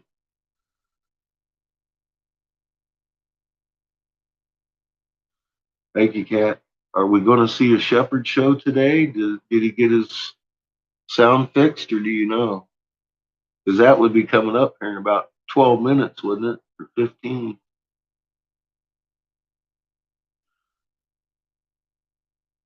Oh, you don't know? I could check, but I'm feeling pretty lazy. I got a handful of marijuana. So what do you think I'm going to do? I'm going to wait on Kat to come back and say, oh, yeah. Oh, you're too busy, too. Awesome. Oh, you are going to check. Okay, awesome. Even better.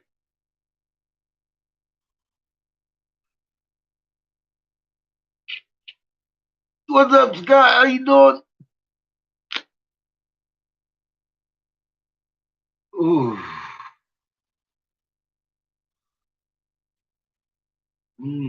Grape pie. Delicious stuff. It's scheduled. Woo, let's put it on. We're going to listen to some Shepherd and Bellis today. Hopefully. He threatened to have a show yesterday, but it didn't work out. His sound was all fucked up. I wonder if Homebrew put one out just, to kill the time here. We'll check. No. It was a heavy doubt on that. He makes you just Jones. He'll make you Jones for one. Right on.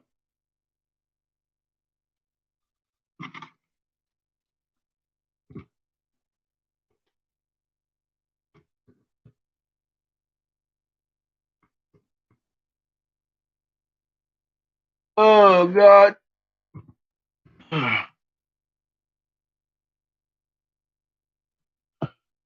Give a thumbs up and a fish fart.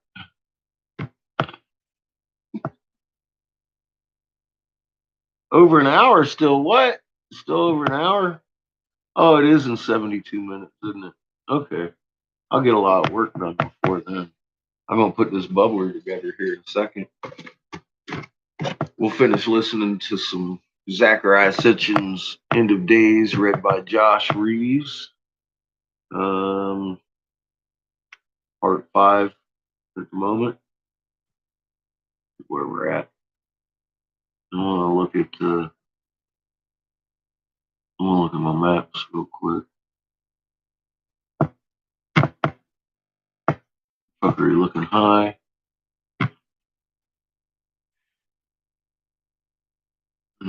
Nothing to do there. But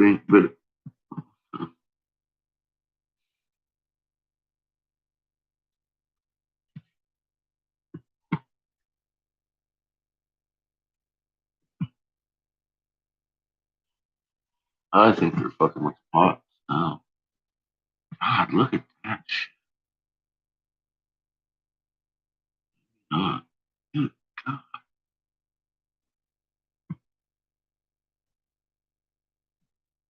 It's just more and more evident every time I look at these things that we're experiencing magnetic breaking. Every one of them is wavy, wavy, wavy, wavy, wavy, wavy. Looks like a little washboard going down.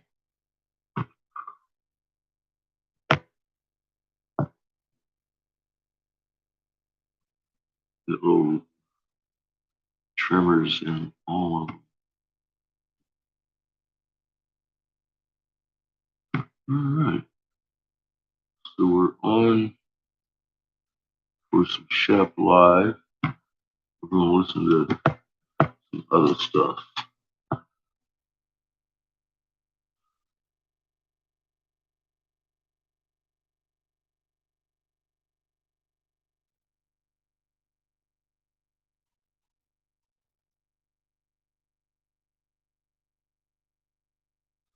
Nice, Scott.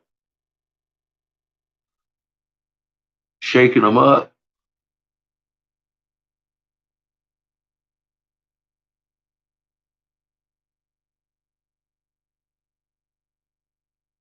Hi, Shunker.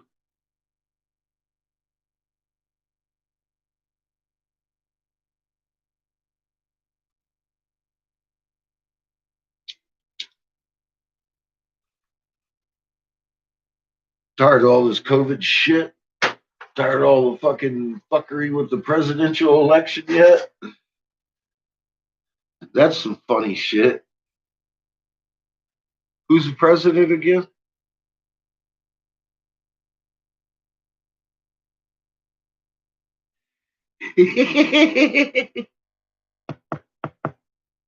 I told y'all this is gonna be the most fucked up shit you ever seen, didn't it?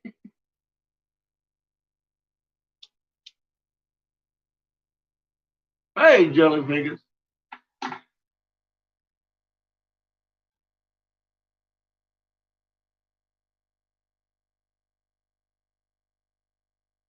Very good. Well,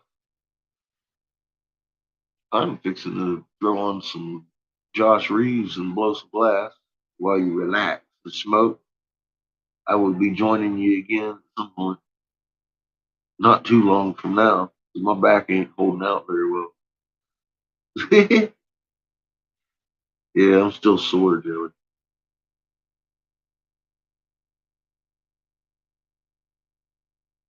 Kratom.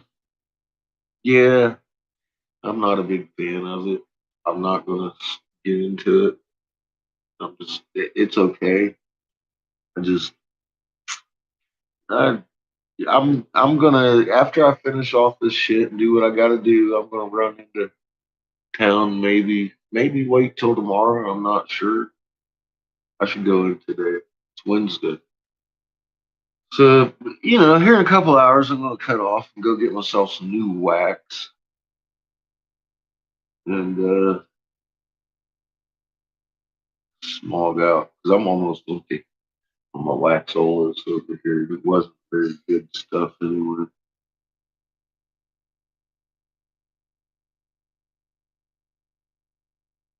The kratom, yeah, no, I'm not a big fan of it.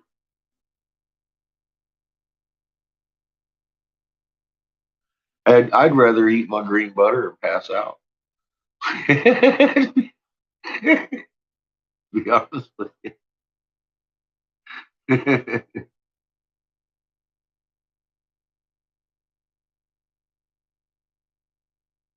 Yeah, there you go, Jelly.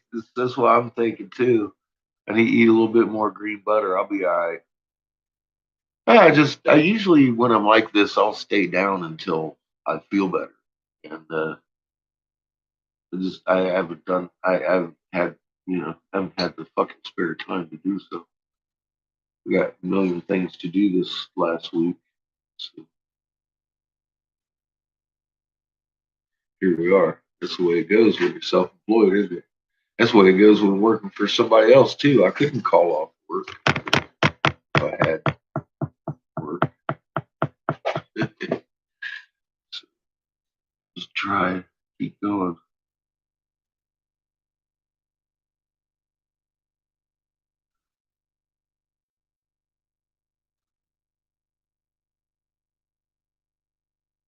Yeah, and see, that's another problem. I've got liver. I had liver problems. I hear it's addictive and all kinds of shit. And I don't need any kidney or liver problem. And I can't say as how that's been proven either.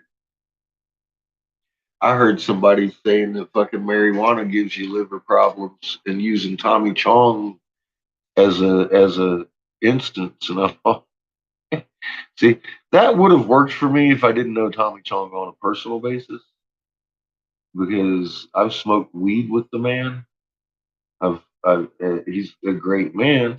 He is who he is. He ain't really acting in the movies too much, but he likes sambuca to the point that his bong is full of sambuca, and everything he smokes out of it tastes like sambuca, and it's because he likes sambuca.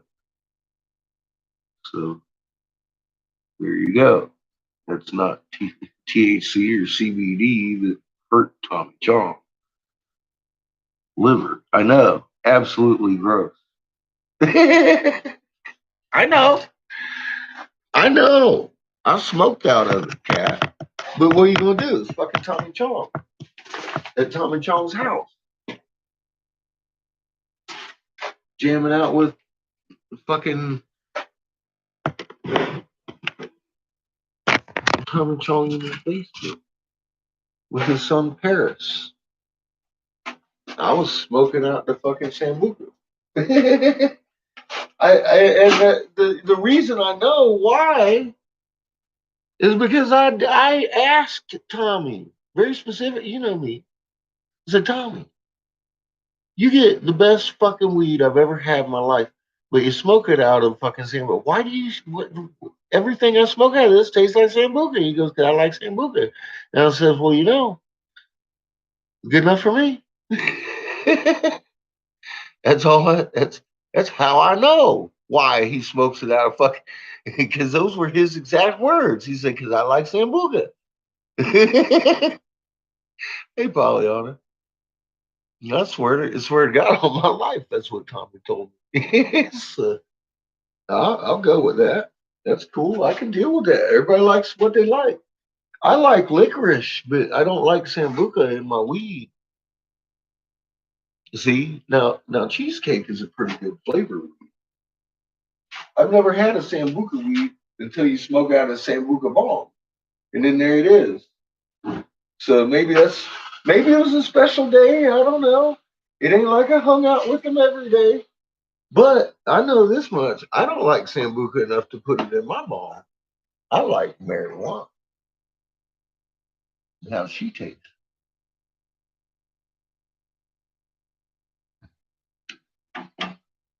Personally.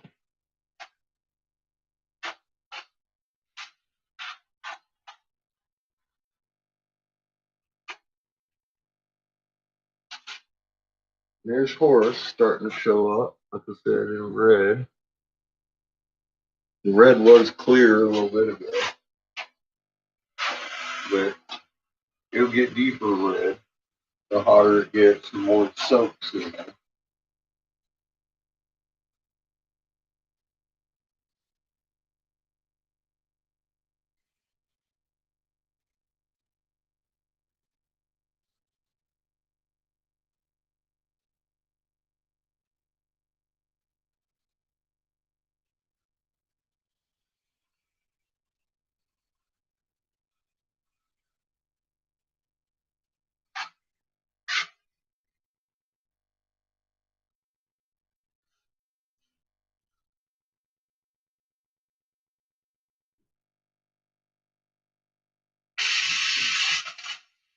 All right, let's get Josh going here because it's going to take a minute to do.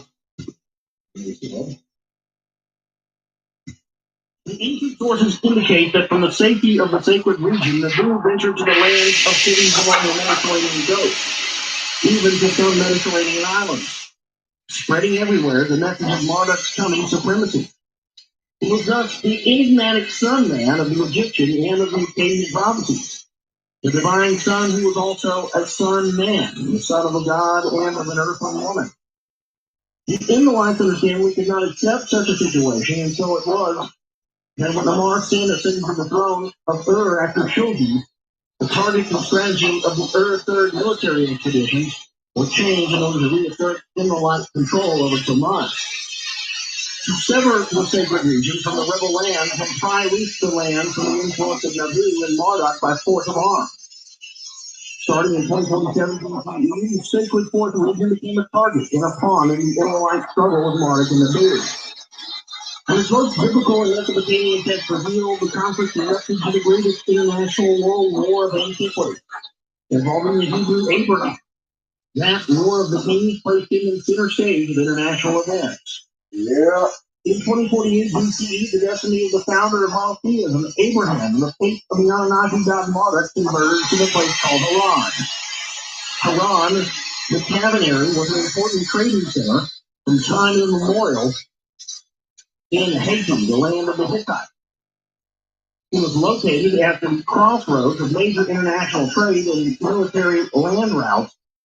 Situated at the headwaters of the Euphrates River, it was also a hub of river transportation all the way downstream to Ur itself. Surrounded by fertile meadows watered by the river's tributaries, the Balat and Tabu rivers, it was a center of shepherding. The famed merchants of Ur came there for Haram's wool and bought in exchange money and fish to distribute from their Ur's famed woolen garments. Commerce in metals, skins, leather, woods, earthenware products, and spices followed. The prophet Ezekiel, who was exiled from Jerusalem to the Tamar area in Babylonian times, mentioned Haran's merchants and choice fabrics, and embroidered cloaks of blue and many-colored carpet. Haran, the town by that very name, still exists in Turkey near the border with Syria, and was visited by me, Hebraic, in 1997. It was also known in ancient times as Ur away from Ur. At its center stood a great temple, the Manar Sin. In 2095 BCE, the year in which Shilgi took over the throne in Ur, a priest named Sarah was sent to Ur up to Haran to serve at the temple.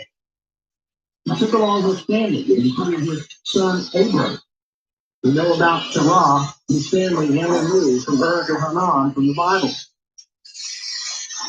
It was with these verses from the Hebrew Bible that begins the biblical tale of Abraham, called at the beginning by the Sumerian name Abram, His father, we are told earlier, stemmed from a patriarchal line that went all the way back to Shem, the oldest son of Noah, the hero of the deluge. All those patriarchs enjoyed long lives, Shem to the age of 600, his son Aparkashad to 438, and subsequent male offspring to 433, 460 years, 239 years, and 230 years. Nahor, the father of Terah, lived to age 148. And Terah himself, who fathered Abram when he was 70 years old, lived to age 205. Chapter 11 of Genesis explains that Aparkashad and his descendants lived in the lands later known as Samir and Elam and their surroundings. So Abraham and Abram was a true Sumerian. Yep. Imagine that. That's where you think the God chosen people term comes from, folks. The genealogical information alone indicates that Abraham was of a special ancestry. Yep. His Sumerian name, Abram, meant father's beloved.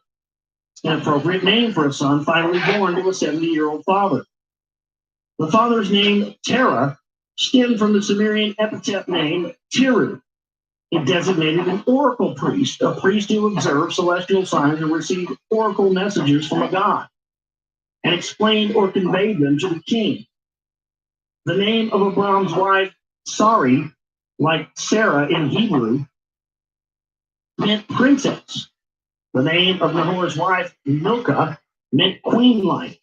Both suggest a royal genealogy. Since it was later revealed that Abraham's wife was his half-sister, the daughter of my father, but not of my mother, he explained, it follows that Sarah's mother was of royal descent. The family thus belonged to Sumer's highest echelons, combining royal and priestly ancestry. See, that's a key thing to understand about these bloodlines and why they're important. You hear that? The combining of royal and priestly ancestry. Yes. So you get the priest class over here, the people of ancient knowledge. And the royals over here, the blue bloods, and then you put those together, and boom, that's where you set up these. It's a hereditary dictatorship, the divine rights of rule. Another significant clue to identifying the family's history is the repeated reference by Abraham to himself when he met rulers in Canaan and Egypt. As being a Hebrew, the word stems from the root abor, to come across or to cross, so it has been assumed by biblical scholars that meant that he had come across on the other side of the Euphrates River from Mesopotamia.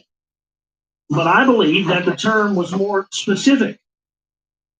The name used for Sumer's version of Vatican City, Nippur, is the Akkadian rendering of the original Sumerian name, Nibiru, splendid place of the crossing. Well, that's interesting. Abram and his descendants, who are called in the Bible Hebrews, belong to a family that identified themselves as the Hebrew, Nippurians. That would suggest that Terah was first a priest in Nippur, then moved to Ur, and finally to Haran, taking his family along. By synchronizing biblical, Sumerian, and Egyptian chronologies, we have arrived at the year 2123 BCE as the date of Abraham's birth. The gods' decision to make Nanar Sin's cultural center, Ur, the capital of Sumer, to the throne Ur-Nammu took place in 2113 BCE. Soon thereafter, the priesthoods of Nippur and Ur were combined for the first time. It's very likely that it was then that the Nippurian priest Tiru moved with his family, including the 10-year-old boy Abram, to serve in Nanar's temple in Ur. In 2095 BCE, when Abraham was 28 and already married, Terah was transferred to Haran, taking the family with him. It could not have been just a coincidence that it was the very same year in which Shogi succeeded Ur-Nammu. This emerging scenario is that the movements of this family were somehow linked to the geopolitical events of that era, just like it is now. Indeed, when Abraham himself was chosen to carry out divine orders to leave Haran and rush to Canaan, the great god Marduk took a crucial step of moving to Haran. It was in 2048 BCE that the two moves occurred. Marduk coming to sojourn in Haran, and Abraham leaving Haran for faraway Canaan. We know from Genesis that Abraham was 75 years old, and thus it was 2048 BCE that he was told by God, "Get thee out of thy country and out of thy birthplace and from thy father's house. Leave behind Samir and Nippur and Haran and go. Go into the land in which I will show thee." As to Marduk, a long text known as the Marduk prophecy that he addressed to the people of Haran provides the clue confirming the fact and the time of his move to Haran as 2048 BCE. There is no way those two moves could have been unrelated. But 2048 BC was also the very year in which the Israelite God decided to get rid of Shulgi, ordering for him the death of a sinner, a move that signaled the end of the Let's Try peaceful means and a return to aggressive conflict. And there is no way that this too was just a coincidence. No, the three moves, Marduk to Haran, Abram moving Haran for Canaan, and the removal of the decadent Shulgi had to be interconnected. Three simultaneous and interrelated moves in the divine chess game. The ensuing 24 years from 2048 to 2024 BCE were a time of religious fervor, ferment, of international diplomacy and intrigue, of military alliances and clashing armies, of a struggle for strategic superiority. The spaceport in the Sinai Peninsula and the other space-related sites were constantly at the core of events. Amazingly, various written records from antiquity have survived, providing us not just with an outline of events, but with great details about the battles, the strategies, the discussions, the arguments, the participants, and their moves, and the crucial decisions that resulted in the most profound upheaval on Earth since the deluge. Augmented by the date formulas and various other references, the principal sources for reconstructing those dramatic events are the relevant chapters in Genesis, Marduk's autobiography known as the Marduk Prophecy, a group of tablets in the Spartoli collection in the British Museum known as the Kedorla Omar texts, and a long historical autobiographical text dictated by the god Nergal to a trusted scribe in a text known as the Era Epos. As in a movie, usually a crime thriller in which the various eyewitnesses and principals describe the same event, not exactly the same way, but from which the real story emerges, so we're able to reach the same result in its case. Marduk's main chess move in 2048 BCE was to establish his command post in Haran. By that, he took away from Nanar Sin his vital northern crossroads and severed Samir from the northern lands to the Hittites. Besides the military significance, the move deprived Samir of its economically vital commercial ties. The move also enabled Nabu to marshal his cities toward the Great Sea to set his course. Place names in the text suggest that the principal cities west of the Euphrates River was coming under full or partial control of the father-son team, including the all-important landing place. It was into the most populated part of the lands of the West, Canaan, that Abraham was commanded to go. He left Haran, taking his wife and nephew Lot with him. He was traveling swiftly southward, stopping only to pay homage to his God at selected sacred sites. His destination was the Negev, the dry region bordering the Sinai Peninsula. He did not stay there long. As soon as Stephen's successor, Omar Sin, was enthroned in 247 BCE, Abraham was instructed to go to Egypt. He was at once taken to meet the Memphis Pharaohs, was provided with sheep and oxen and asses, for male attendants and female servants, and she-asses and camels. Well, you just said he got female servants. So you have to say that she-asses. Oh, she-donkeys. I didn't think about using she-asses before. Let's go get some she-ass, gentlemen.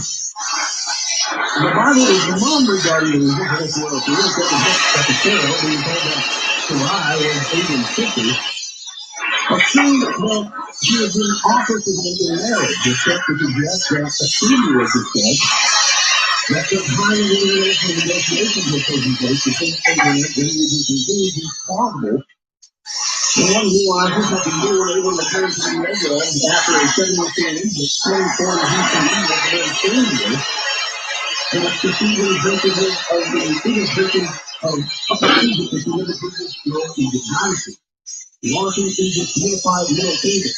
Another geopolitical coincidence. Abraham now reinforced his manpower and family returns to the Negev in the nick of time. His working now connected to the fifth region of its space force, and as the biblical narrative reveals, he now had with him an elite force of Nerim, a term usually translated to young men. But Mesopotamian texts use the parallel term lunar, narmen, to denote armed cavalrymen. It is my suggestion that Abraham, having learned in Haran tactics for the military excelling Hittites, obtained in Egypt the striking force of swift camel-riding cavalrymen. His base in Canaan was again the Negev, the area bordering the Sinai Peninsula. He did so in the nick of time, for a mighty army, legions of an alliance of Inlite kings, was on its way, not only to crush and punish the sinning cities that switched allegiance to other gods, but also to capture the spaceport. The Sumerian text dealing with the reign of Sin, Shulgi's son and successor, inform us that in 2041 BCE he launched his greatest and last military expedition against the lands of the West that fell under the Marduk-Nabu spell and entailed an invasion of unparalleled scope by an international alliance in which not only cities of men, but also strongholds of gods and their offspring were attacked. It was indeed such a major and unparalleled occurrence that the Bible devoted a whole long chapter to it, Genesis chapter 14. Biblical scholars call it the War of the Kings, or climaxing a great battle between an army of 4 kings of the east and the combined forces of 5 kings of the west, and culminating in a remarkable military feat by Abraham's swift cavalrymen. The Bible begins its report of that great international war by listing the kings and kingdoms of the east who came and made war in the west. And it came to pass in the days of Aramphal, king of Shinar, Ariochah, king of Elasar, Kedorah, Omar, king of Elam, and Tibhal, the king of Goyim. The tablets named the Kedorah Omar text was first brought to scholarly attention by Syriologist Theophilus Finches in a lecture at the Victoria Institute, London in 1897. They clearly describe the same events that are the great international war of chapter 14 of Genesis, though in much greater detail. It is quite possible indeed that those tablets served as the source for the biblical writers. Those tablets identify Kedorah Omer, king of Elam, as the Elamite king Kedor Langamar, who is known from historical records as Ariochah, and has been identified as Ariaku, the servant of the moon god, who reigned in the city of Larsa and Tidal, and was identified as Tud-Gula, a vassal of the king of Elam. There has been over the years a debate regarding the identity of the Ephraimite king of Shinar. Suggestions ranged all the way from Hammurabi, a Babylonian king centuries later. Shinar was the constant biblical name for Sumer, not Babylon. So who in the time of Abraham was its king? I have convincingly suggested in the Wars of Gods and Men that the Hebrew should be read not Amaraphel, but Amar-Phel, from the Sumerian Amar-Pal, and variant of Amar-Sin, whose date formulas attest that he did indeed in 2041 BCE launch the War of the Kings. The fully identified coalition, according to the Bible, was led by the Elamites, a detail corroborated by the Mesopotamian data that highlights the re-emerging leading role of Ninurta in the struggle. The Bible also dates this Kedorah Omer invasion by observing that it took place 14 years after the previous Elamite incursion into Canaan, another detail conferring to the data from Shulgi's time.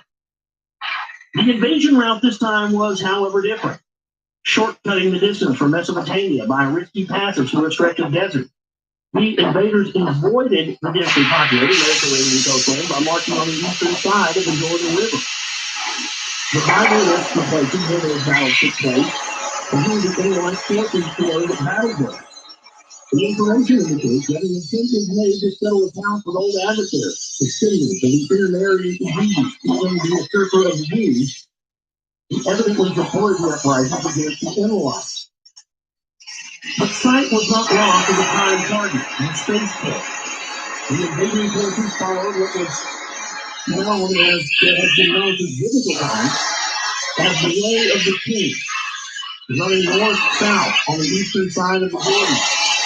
When they turned westward from the gateway to the Sinai Peninsula, they met a blocking force, Abraham and his cavalry.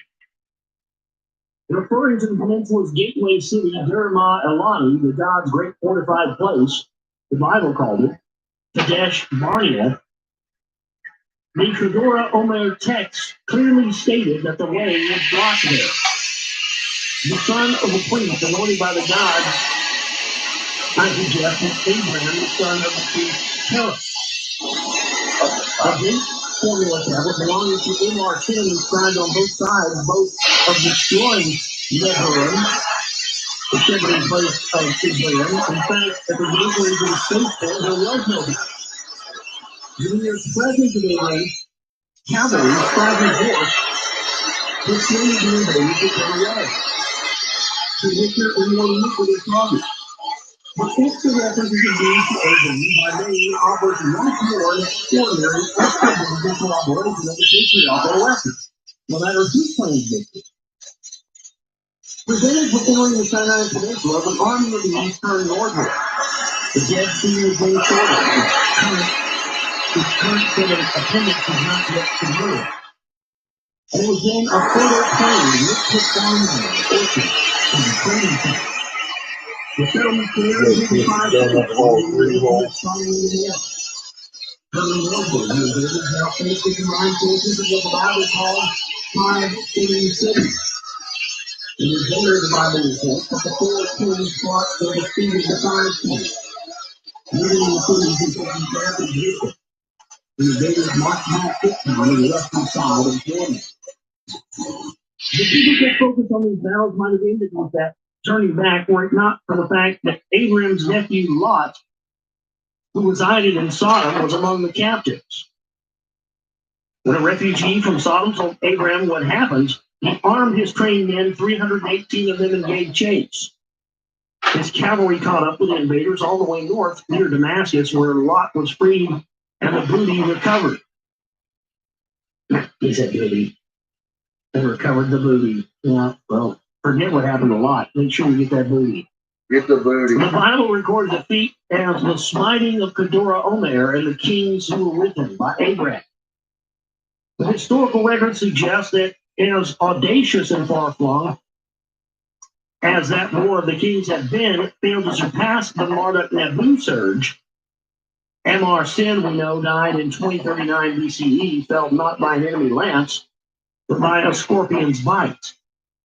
He was replaced in 2038 BCE by his brother Shusin. The data for his 9-year reign record 2 military forays northward, but none westward. They speak mostly of his defensive measures and relied mainly on building new sections of the wall of the west against attacking Amorites. The defenses, however, were moved each time ever closer to Semir's heartlands, and the territory control of the third kept shrinking. By the time the next and last of the third dynasty, Ibn Sin ascended to the throne, the invaders from the west had broken through the defensive wall and were clashing with Ur's foreign legions. They were clashing with Ur's foreign legion Edomite troops in Sumerian territory. Targeting and taunting the Westerners on board, the Assyrian target was the booty. His divine father, Marduk himself, was waiting in Haran for the recapture of Babylon. And of course, we know Marduk is Ra, and Ra just wanted to rule everything. Yeah, he did. The great gods called to an emergency council, then approved extraordinary steps that changed the future forever. Prick face Ra. Marduk Ra. The end of chapter 5. Let's get into chapter 6 of the End of Days. We're here tonight, Gone with the Wind. The unleashing of the weapons of mass destruction in the Middle East underlies the fear of Armageddon prophecies coming true. The sad fact is that a mounting conflict among gods, not men, did lead to the use of nuclear weapons right there 4,000 years ago.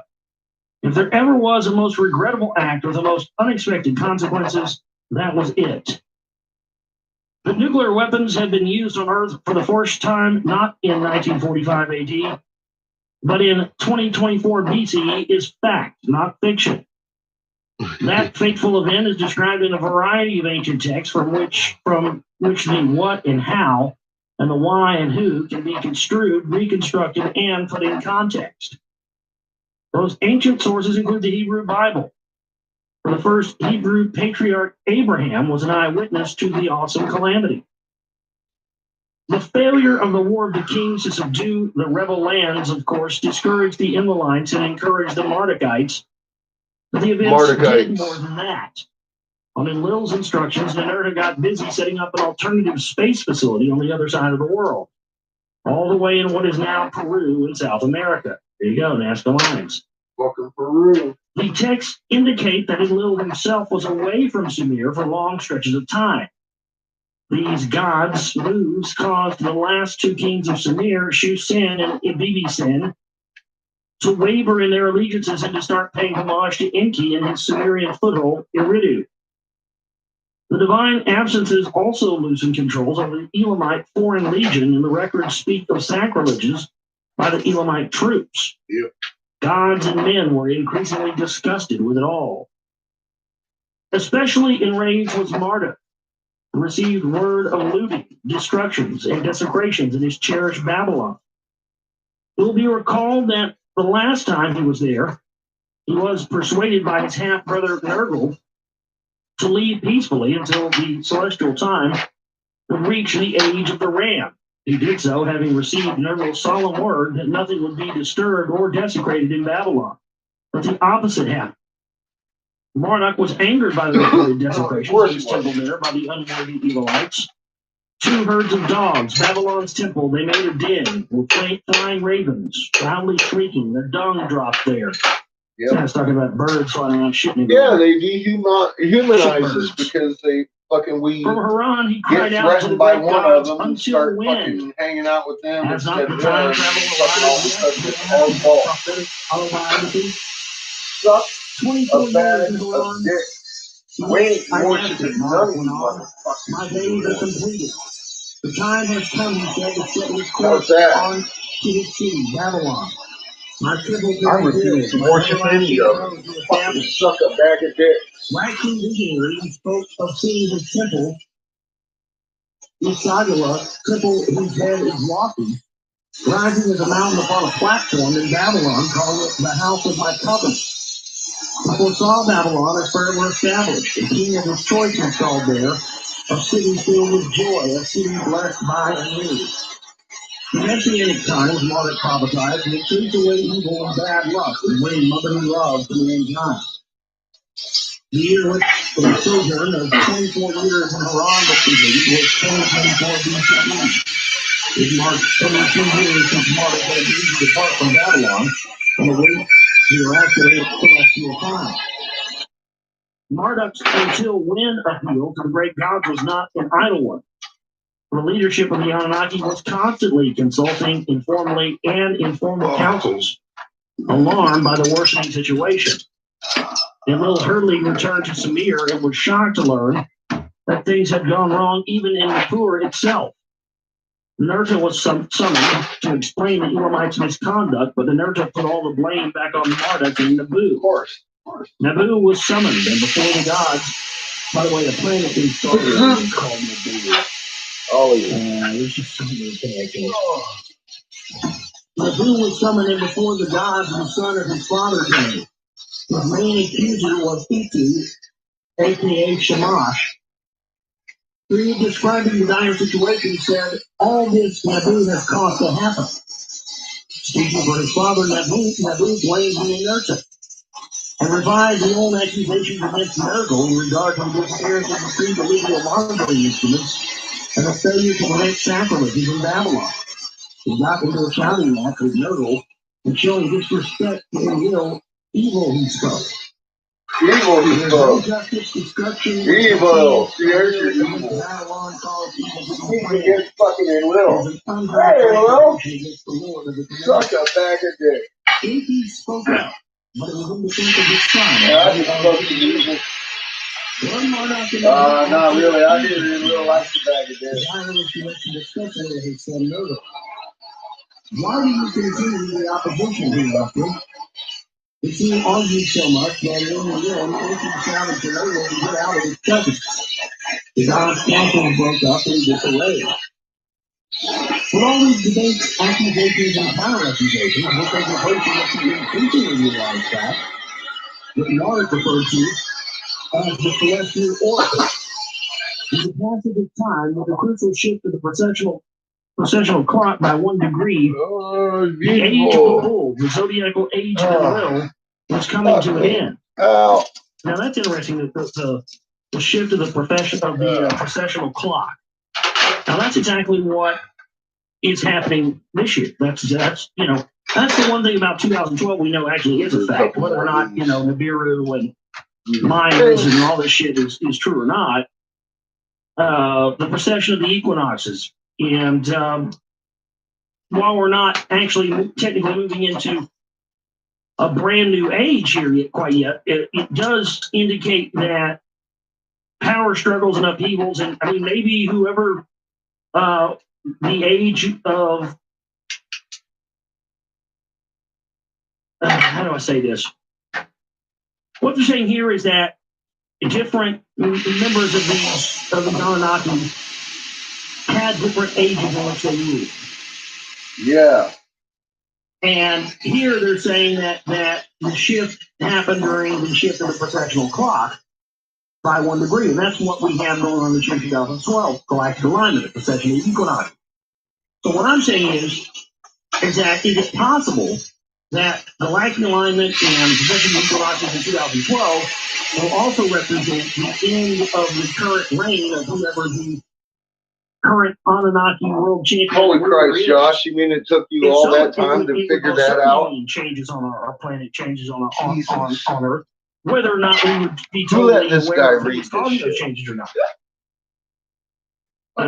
Maybe that's why they've been hyping up the 2012 thing so much. Because they know things are inherently going to change, but they have to have some way to make it look like it's them that's doing it. Yeah. Very well could be. Could be. So anyway, I just wanted to point that out because I thought it was interesting terminology there, in the correlation of that between the. They're still here, Josh. The processional clock. The age of the bull, the zodiacal age of the will, was coming to an end. The age of the ram, Marduk's age, was looming in the heavens. And Nerva could see it coming at his looming temple in Lagash. And neither or Toph could confirm it from all those stone circles that he had erected elsewhere on Earth. And the people knew it too, not interesting. Toph had erected all these stone circles around the Earth, and somehow they was able to make them tell that, of course, the life of Linus, procession of equinoxes. It was then that Nergal, vilified by Marduk and Nabu, ordered out by his father Enki, consulting with himself, concocted the idea of resort to the awesome weapons. He did not know where they were hidden, but knew that they existed on Earth. Knew they existed. Locked away in a secret underground place, according to a text cataloged as CT/XVI, lines 44 to 46. This underground place was somewhere in Africa, in the domain of his brother Gibble. Based on our current level of technology, they can be described as 7 nuclear devices. Clad with terror, with a brilliance, they rush forth. They were brought to Earth unintentionally from Nibiru and were hidden away in a secret safe place a long time ago. Enki knew where, but so did Enlil. A war council of the gods overruling Enki voted to follow Nergal's suggestion to give Marduk a punishing blow. There was constant communication with Anu. Anu to Earth, the words was speaking. Earth to Anu, the words pronounced. He made it clear that his approval for the unprecedented step was limited to depriving Marduk of the Sinai spaceport, but that neither gods nor people should be harmed. Anu, Lord of the gods on the earth, had pity. The ancient records state, Choosing Nergal and Ninurta to carry out the mission, the gods made absolutely clear to them its limited and conditional scope. But that is not what happened. The law of unintended consequences proved itself true on a catastrophic scale. In the aftermath of the calamity that resulted in the death of countless people and the desolation of Sumir, Nergal dictated to a trusted scribe his own version of the events, trying to exonerate himself. The long text is known as the Era Epos, or refers to Nergal by the epithet Era, the Annihilator, and to Ninurta as Isha, the Scorcher. We can put together the true story by adding to this text information from several other Sumerian, Akkadian, and biblical sources. Thus, we find that no sooner was the decision reached than Nergal rushed to Gibbel's African domain to find and retrieve the weapons, not waiting for Ninurta. To his dismay, Ninurta learned that Nergal was disregarding the objective's limits and was going to use the weapons indiscriminately to settle personal accounts. I shall annihilate the son and let the father bury him. Then I shall kill the father and let no one bury him, Nergal has boasted. While the two argued, word reached them that Nabu was not sitting still. From his temple to marshal all his cities, he set his step toward the great sea. He set his course. The great sea he sat and entered and sat upon the throne was not his. Nabu was not only converting the western cities, he was taking over the Mediterranean islands and setting himself up as their ruler. Nergal/Era thus argued that destroying the spaceport was not enough. Nabu and the cities that rallied to him also had to be punished and destroyed. Now with two targets, the Nergal-Ninurta team saw another problem. Would the upheavaling of the spaceport not sound the alarm for Nabu and his sinning followers to escape? Reviewing their targets, they found the solution in splitting up. Ninurta would attack the spaceport, and Nergal would attack the nearby sinning cities. But as all this was agreed upon, Ninurta had second thoughts. He insisted that not only the Anunnaki who manned the space facility should be forewarned, but that even certain people should be forewarned. Valiant Era, he told Nergal, will you, the righteous, destroy with the unrighteous? Will you destroy those who against you have not sinned with those who against you have sinned?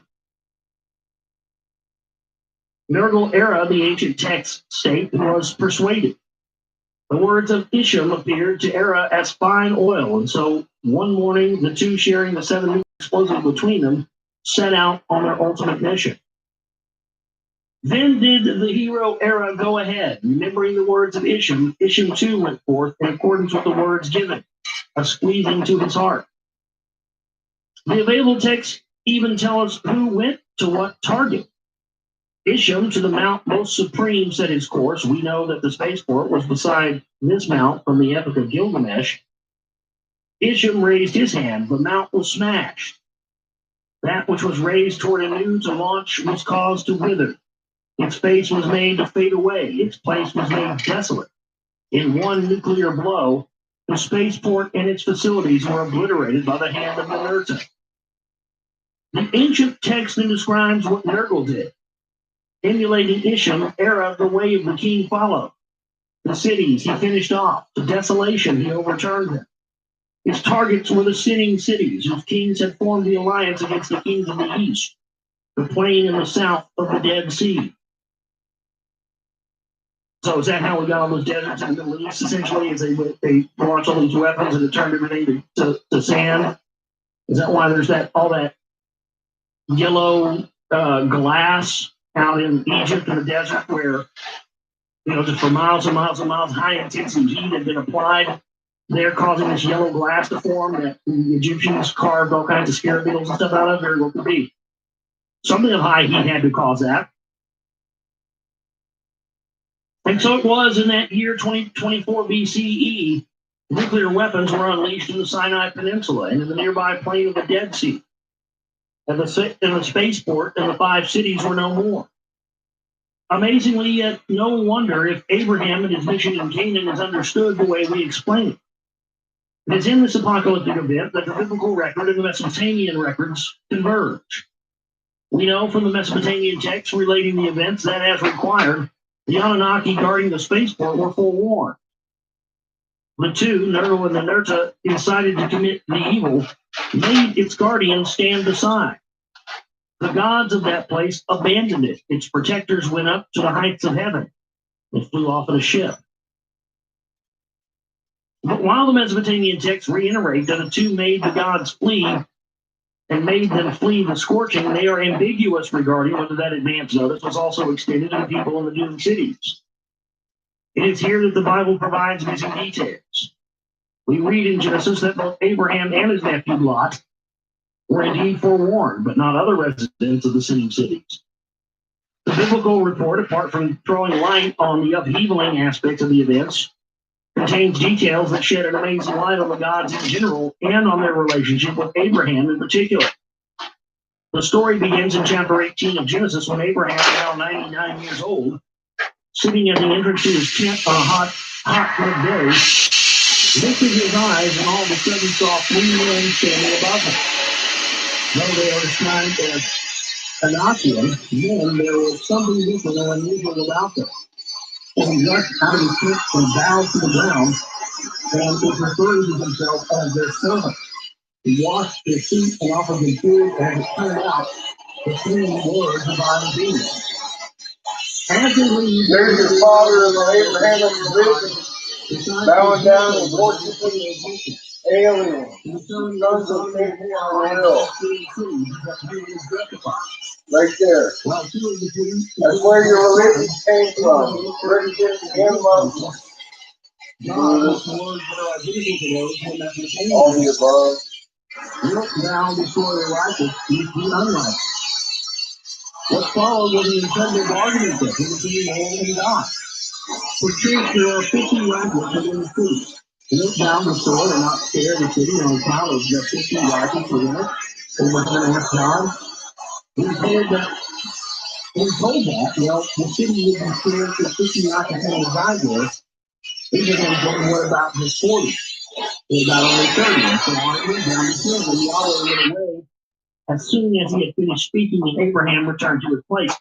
Well, there's your answer to your question. Somebody was asking me last time if Yahweh was one of these Anunnaki. It appears right there as so. That makes a whole lot of sense when you look at like the Tetragrammaton. Yahweh. That symbol. Yes. Every time I've ever seen a Tetragrammaton, it always seemed like it was an alien language, alien symbol to me. So there you go. Yahweh is, the Tetragrammaton is a symbol for Yahweh. So the other two divine beings, the tale's continuation in chapter 19 calls them Melachim, literally emissaries, but commonly translated to angels. They arrived in Sodom for the evening. The happenings there confirmed each people's wickedness, and at daybreak, the two urged Abraham's nephew Lot to escape with his family, for Yahweh is about to destroy the city. The lingering family asked for more time, and one of the angels agreed to have the people delayed long enough for Lot and his family to reach the safer mountain. And Abraham got up early in the morning, and he looked toward Sodom and Gomorrah and toward all the land of the plain, and beheld. And lo, vapor went up from the earth, as if it was from the smoke of a furnace. Abraham was then 99 years old, having been born in 2123 BCE. The time had to be 24 BCE. The convergence of the Mesopotamian text with the biblical narrative of Genesis concerning the upheaval of Sodom and Gomorrah is at once one of the most significant confirmations of the biblical veracity in general and of Abraham's status and role in particular. And yet one of the most shunned by theologians and other scholars because of its report of the events of the preceding day. Yeah. The three divine beings, angels who looked like men. While I'm on the subject of that, let me read this email real quick. From Bradley. He says, hi, Josh. I tried to send an email from a regular account. It didn't work, blah, blah. I was trying to ask and maybe find out this question of what did the Anunnaki actually look like? Those little figurines that were taken out of the Baghdad Museum, plus the carvings that kind of show reptilian features. But then again, there are some artist renditions of all of those that show some Anunnaki that may be half-breed. Not pure-blooded being, a little more human-looking. You can find those on Flickr. Just type in Anunnaki, blah, blah, Well, I don't really know for sure. Yes, we have some features that have some reptilian features. We also see some things that have bird-like features, and man-like creatures with wings. So there's a lot of contention, a lot of controversy over that. But I personally, what I'll tell you, what I think it is I think they're absolutely. I think where the reptilian thing comes from absolutely comes from the fact that I think it was more. I don't think these people were reptilian. I think they were actually knowledge of the snake. Well, kind of like angels, bird people, or maybe maybe they were apes, like Planet of the Apes. I mean, that's a very distinct possibility too. It distinguishes the Inky clan from Enlil. We don't really know for sure. But it does seem like they had the features. Enlil's clan is the eagles. But Inky's clan is the snakes. It's that well. simple, Josh. God. He's the one that reads this shit and he gets all stuck on Klingon birds of prey, but he misses the important shit. God. Somebody needs to smack it, boy.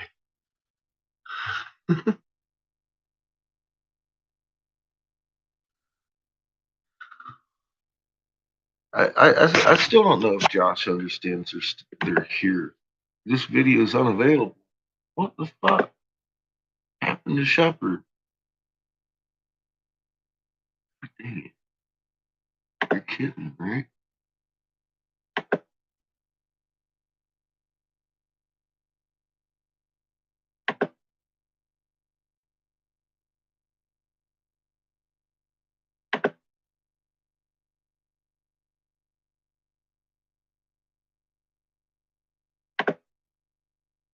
What the hell?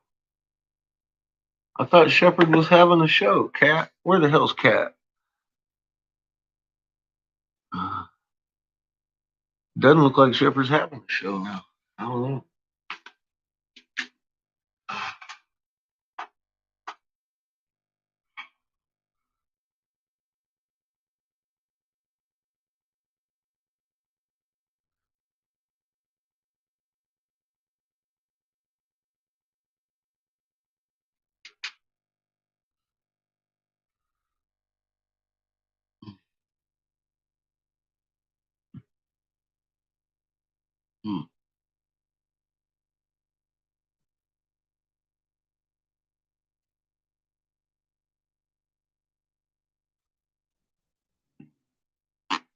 Poopy.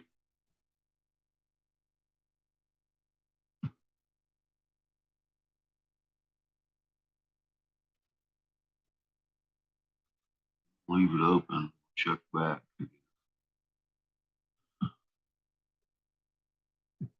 Are derived from reptiles. The true name of a bird, if you look it up, is the avian reptile. This is why you see the elite obsessed with bird Good. Beans are good to have. Good source of protein. Symbology. Right? You think, like isn't there one of the United States things on the back of the coin is like a ball-headed eagle with a snake in its mouth or something like that? Same thing why they use the double-headed eagle. Because yes, it's a bird, so people don't think the association of reptile because they don't think of the scientific term and scientific terminology and classification for a bird, which is absolutely avian reptile. It divides the houses of Inky and Enlil. It's that simple. It's that simple. It's that simple. That's what I think is going on with a lot of this. It's that simple. I think that it's actually it's that easy. It's that simple. The birds are fucking Enlil. The snakes are Inky like. Also flew in these planes that look like birds as well, like fucking Klingon bird of prey or something. It's not complicated. So I forgot these about guys ain't complicated. That helped, Bradley. The question is the answer. It's the house of fucking Inky and Enlil. That's what it designates. Of, birds or reptilians or something. God.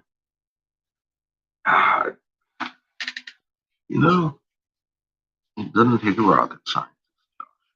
But because of this report of the events of the preceding day, the three divine beings. Yeah, in 15 minutes. I was waiting for a live show. I don't know if he's resetting it or what's going on. Treat the Mesopotamian texts as just myths. Have sought to explain the destruction of Sodom and Gomorrah as some natural calamity. Yet the biblical version confirms we're gonna leave it open. While we wait, I'm gonna smoke some marijuana if you don't mind. A premeditated postponement. Look at my Quake match. Event. This was once when Abraham bargained with the Lord to spare the city so as not to destroy the righteous with the unjust, and again when his nephew Lot obtained a postponement of the upheaval itself. Photographs of the Sinai Peninsula from space still show the immense cavity in the crack in the surface where the nuclear explosion had taken place. The area itself is strewn to this day with crushed, burnt, and blackened rocks. They contain a highly unusual ratio, isotope uranium-235, indicating in expert opinions exposure within the next hour heat of nuclear origin. The upheaval of the cities in the plain of the Dead Sea caused the southern shore of the sea to collapse, leading to a flooding of the once fertile area and its appearance to this day as an appendage separated by the sea by a barrier called the El Lisan, the tongue. I don't know. Attempts by Israeli archaeologists to explore the seabed there have revealed the existence of enigmatic underwater ruins. Anyway. But the Hashemite kingdom of Jordan, in whose half of the Dead Sea the ruins are, put a stop to further exploration. Interestingly, the relevant Mesopotamian texts confirm the topographic change and even suggest that the sea became a Dead Sea as a result of the nuclear bombing. Era, they tell, dug through the sea, its wholeness he divided, that which lives in it, even the crocodiles, will be made to wither. The two, as it turns out, did more than destroy the spaceport and the seeming cities as a result of the nuclear explosion. And the chain reactions of unintended consequences began. The historical of the Sumerian civilization collapsed in the succession of the reign in Ur of Abidi-Sin in 2024 BCE. Get these twisted donut holes done. It was, the reader will recall, the very year in which Abraham was 99 years old. Scholars assumed at first that Sumer's capital was overrun by barbarian invaders, but no evidence for such a destruction. No evidence. Yeah, they got destroyed by nukes. A text titled "A Lamentation over the Destruction of Ur" was then discovered. Yeah. It puzzled the scholars for it bewailed not the physical destruction of Ur, but its abandonment. The gods who had dwelt there abandoned it. The people who dwelt there were gone. Its stables were empty. The temples, the houses, the sheepfolds were all intact, standing empty. Everything's dead. Other lamentation texts were then discovered. They lamented not just of Ur, but all of Sumer. Yeah. And again, they spoke of abandonment. Not only did the gods of Ur, Nanar, and Ningal abandon Ur, Enlil, the wild bull, abandoned his beloved temple in Nippur. His spouse, Ninlil, was also gone. Ninmah abandoned her city, Kesh, and Nana, the queen of Erech, abandoned Erech.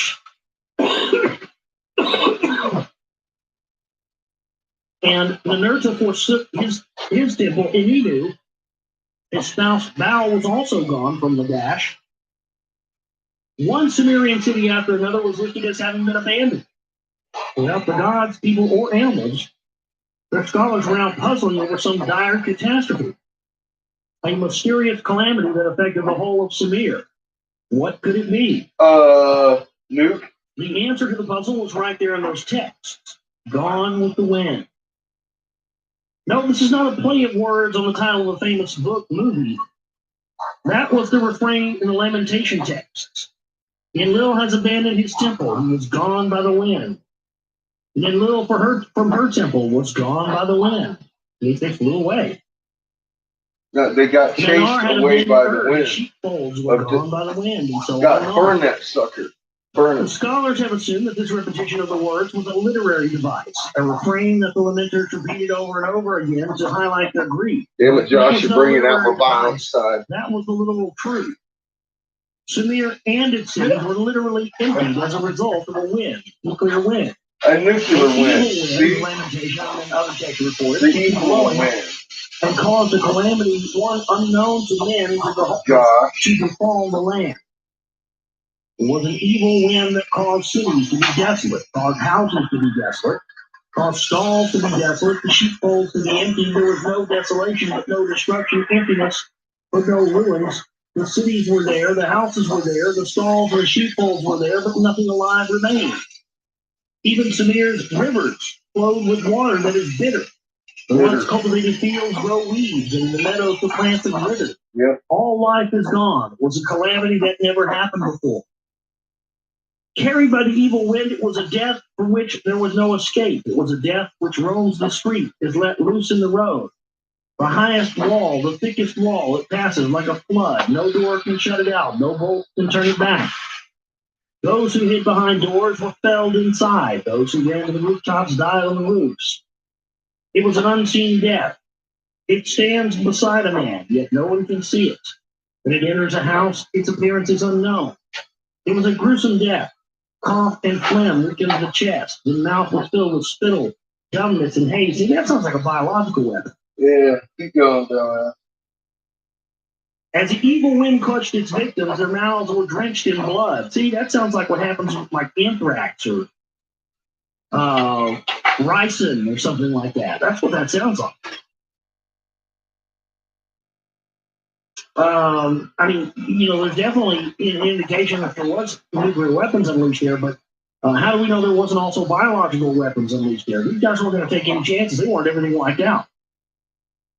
The text made clear the evil wind bearing gloom from city to city was not a natural calamity.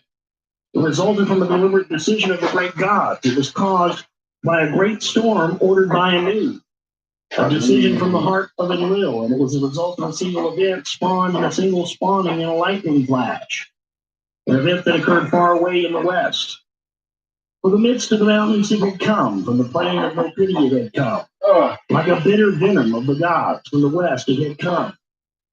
But the cause of the evil wind was the nuclear upheaval back in and near the Sinai Peninsula was made clear when the text asserted that the gods knew its source and cause, a blast, an explosion. An evil blast heralded the baleful storm. An evil blast was its forerunner. Mighty offspring, valiant sons were the heralds of the pestilence. The authors of the Lamentation text, the gods themselves, left us a vivid record of what had taken place. As soon as the awesome weapons were launched from the skies by Ninurta and Nergal, they spread awesome rays, scorching everything like fire. The resulting storm and the flash of lightning was created, a dense cloud that brings doom. A nuclear mushroom then rose to the sky, followed by rushing wind gusts. A tempest that scorches the heavens. It was not a day to be forgotten. On that day when heaven was crushed and the earth was smitten, its face obliterated by the maelstrom, and the skies were darkened and covered with a shadow, on that day the evil wind was born. The various texts kept attributing the venomous maelstrom to the explosion at the place where the gods ascended to descend. The obliteration of the spaceport rather than to the destruction of the sinning cities. It was there in the midst of the mountain that the nuclear mushroom cloud arose in a brilliant flash, and it was from there that the prevailing winds coming from the Mediterranean Sea carried the poisonous nuclear cloud eastward towards Samir. And there it caused not destruction, but a silent annihilation, bringing death by nuclear poison to all that live. So, okay, there we go. So it was the fallout that they died from. Okay, not from biological thing. Oh, gotcha. It is evident from all of the relevant texts that, with the possible exception of Enki, who had protested and warned against the use of the awesome weapons, none of the gods involved expected the eventual outcome. Most of them were earthborn, and to them, the tales of the nuclear wars and the Biru were tales of the elders. Did Anu, who should have known better, think perhaps that the weapons hidden so long ago would hardly work or not work at all? Did Enlil and Ninurta, who had come from the Biru, assume that the winds, if at all, would blow the nuclear cloud toward the desolate deserts that are now Arabia? There is no satisfactory answer. The texts only state that the great gods paled at the storm's immensity. But it is clear that soon as the direction of the winds and the intensity of the nuclear venom were realized, an alarm was sounded for those in the wind's path, gods and people alike, to run for their lives. The panic, fear, and confusion that overtook Samir and its cities as the alarm was sounded are vividly described in a series of lamentation texts, such as the Ur lamentation, the lamentation over the desolation of Ur and Samir, the Nippur lamentation, the Uruk lamentation, and others. As far as the gods are concerned, it appears that it was by and large each man for himself. Using their very craft, they took off by air and by water to get out of the wind's path. After the people, the gods did sound the alarm before they fled, as described in the Uruk lamentation. Rise up, run away, hide in the steppes. The people were told in the midst of the night. Seized with terror, the loyal citizens of Uruk ran for their lives, but they were felled by the evil wind anyway. The picture, though, was not identical everywhere. In the capital, and our sin was so incredulous, they refused to believe that Ur's fate had been sealed. His long and emotional appeal to his father and loyalty of hope for calamity is recorded in the lamentation. Unwilling to accept the inevitable and she devoted to the people of Earth to abandon them, Menar and Nimrod decided to stay put. It was daytime in the evil wind approached Earth. Of that day I still tremble, Nimrod wrote, but of that day's foul smell we did not flee. As doomsday came, a bitter lament was raised in Earth, but of its foulness we did not flee. The divine purpose to deny not knowledge and occasion. The underground tomb was deep in Nigeria. 2 weeks after the underground basis, it's all on early June. By morning, as the Memphis wind was carried off from the city, Nimrod realized that Menar was ill. He hastily put on garments and had the god carried out away from the city that they loved. And at least another beauty was also harmed by the evil wind. She was the nurse's spouse now. She was alone in the gap for her husband was busy destroying the spaceport.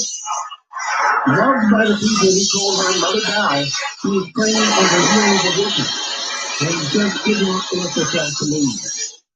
The lamentations record that on that day the storm caught up with Lady Bow as she was immortal. The storm caught up with her. It is not clear how badly she was sick, but that reference to suggest that she did not survive when we were elected. In Ritter, Indian City, where the water citizen on the area at the edge of the remains payment. The areas in the Ritter remains that Yankee South, threw away from the city to the slave boat and into the top of their engine. The Yankee, the great lady, flying out of her and left the city. But Enki himself departed from the city only far enough to get out of the evil wind's way. The Lord of Uru stayed outside the city, for the fate of his city he wept with bitter tears. Many of Uru's citizens followed him, camping in a field at a safe distance as they watched. For a day and a half, the storm put its hands on Uru. Amazingly, the least affected of all the land's major centers was Babylon, for it lay beyond the storm's northern edge. As the alert was sounded, Marduk contacted his father to seek advice. What are the people of Babylon to do, he asked. Those who can escape should go north, Enki told him, and in the manner of the 2 angels who had advised Lot and his family not to look back when they had fled Sodom, so did Enki instruct Marduk to tell his followers neither to turn nor look back. And why did they want them not to look back? Because if they were looking back, they would see the blinding light of the explosion, which would make them go blind, which tells you that they indeed had eyes very much like ours. If escape was not possible, the people should seek shelter underground. Get them into a chamber below the earth, into a darkness, is Enki's advice. Following this advice and due to the wind's direction, Babylon and its people were unharmed. As the evil wind passed and blew away, its remnants, we learned, reached the Zagros Mountains farther east. It left Sumer desolate and prostrate. The storm desolated the cities, desolated the houses. The dead lying where they fell remained unburied. The dead people, like fat placed in the sun of themselves, melted away. They were in the sun so long that they just melted, and that's crazy. In the grazing lands, large cattle and small became scarce. All living creatures came to an end. The sheepfolds were delivered to the wind. The cultivated fields withered.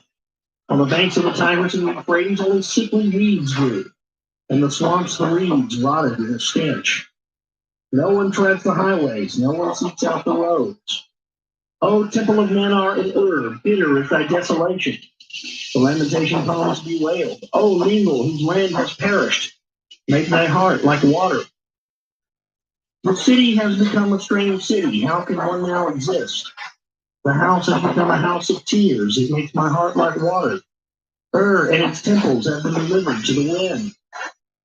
After 2,000 years, the great Sumerian civilization was gone with the wind. In recent years, archaeologists have been joined by geologists, climatologists, and other science experts in a multidisciplinary effort to tackle the enigma of the abrupt collapse of Sumer and Akkad at the end of the 3rd millennium BCE. A trend-setting study was done by an international group of 7 scientists from different disciplines titled Climate Change and the Collapse of the Akkadian Empire. Evidence from the Deep Sea, published in the scientific journal Geology in its April 2000 issue. They actually sell a tool. You can heat that up, clamp that, make it. You got to pull it out of the center and shit. It's just as easy to make that whole thing handmade. And I like it better because it feels better. Climate change in areas adjoining the Dead Sea gave It's a rise lot to more dust structural storms, sound. and that the dust, the unusual atmospheric mineral dust, was carried by the prevailing winds over southern Mesopotamia all the way beyond the Persian Gulf. The very pattern of similarity is in. Carbon dating of the unusual fallout dust led to the conclusion that it was due to an uncommon dramatic event that occurred near 4,025 years ago before the present. That, in other words, means that near around 2025 BC, the very 2024 BCE indicated by the text. Interestingly, the scientists involved in that study observed in their report that the Dead Sea level fell abruptly by 100 meters at that time. They leave the point unexplained. Obviously, the weight of the Dead Sea sitting area of the flooding of the plain that's described by us explains what had happened. The scientific journal Science, devoted the issue of April 27, 2001, the paleoclimate worldwide, in effect engineering the events in Mesopotamia. It refers to evidence from Iraq, Kuwait, and Syria that the widespread abandonment of the alluvial plains between the Tigris and the Great River was due to dust storms. And this is about 425 BCE before the present. And the study leaves unexplained the cause of the abrupt climate change, but it adopts the same date for it, 4025 years before AD 2011. That fateful year modern science confirms was 2024 BCE. And so that's the end of chapter 6. Chapter 7 next time is Destiny. We had 50 names. So, is that what? It's 3 o'clock. Is that what it's supposed to happen? I wanted to take a break. I wonder how much oxygen I got left. Correlations making here. You're right back. Is that, and we have seen some correlations like that. Things that happen on certain years. So it seems that that's how he's ending that chapter. Is that well, I guess the Middle East is going to get nuked all over again in 2024, just like it did, before. Maybe that's so. Maybe that's so. Well, all the wars seem to be taking place in that area. It'd be hard to argue that, wouldn't it?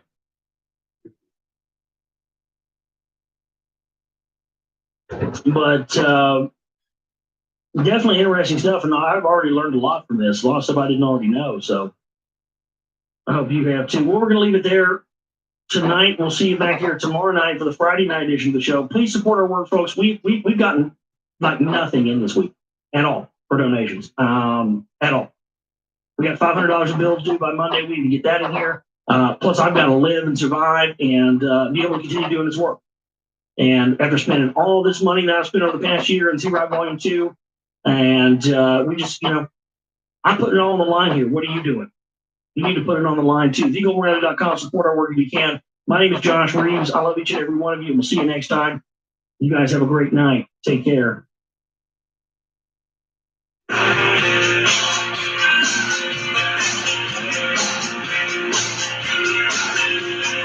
Walking up the street in the town I was born. I was moving quickly, but I never felt before. So I opened up my eyes and I took a look around. Saw you reading across the sky. The road starts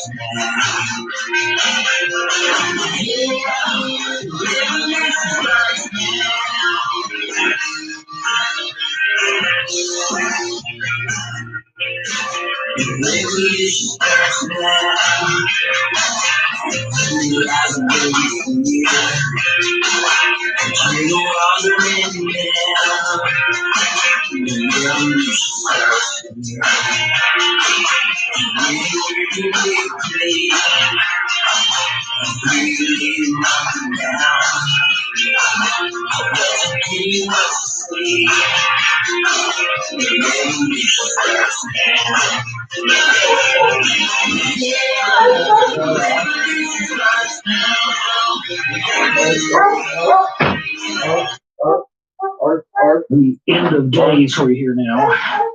Chapter 7, we're starting tonight. Destiny had 50 names. The resort to nuclear weapons at the end of the 21st century ushered, one could say, with a bang, the era of Marduk. It was, in almost all respects, truly a new age, even the way we understand the term nowadays. Its greatest paradox was that while it made man look to the heavens, it brought the gods of the heavens down to earth. The changes that the new age has wrought affect us to this day. For Marduk, the new age was a right or wrong writing, an ambition attained, prophecies fulfilled, the price paid, the desolation of Sumir, the flight of its god, the decimation of its people was not his doing. If anything, those who suffered were punished for obstructing destiny.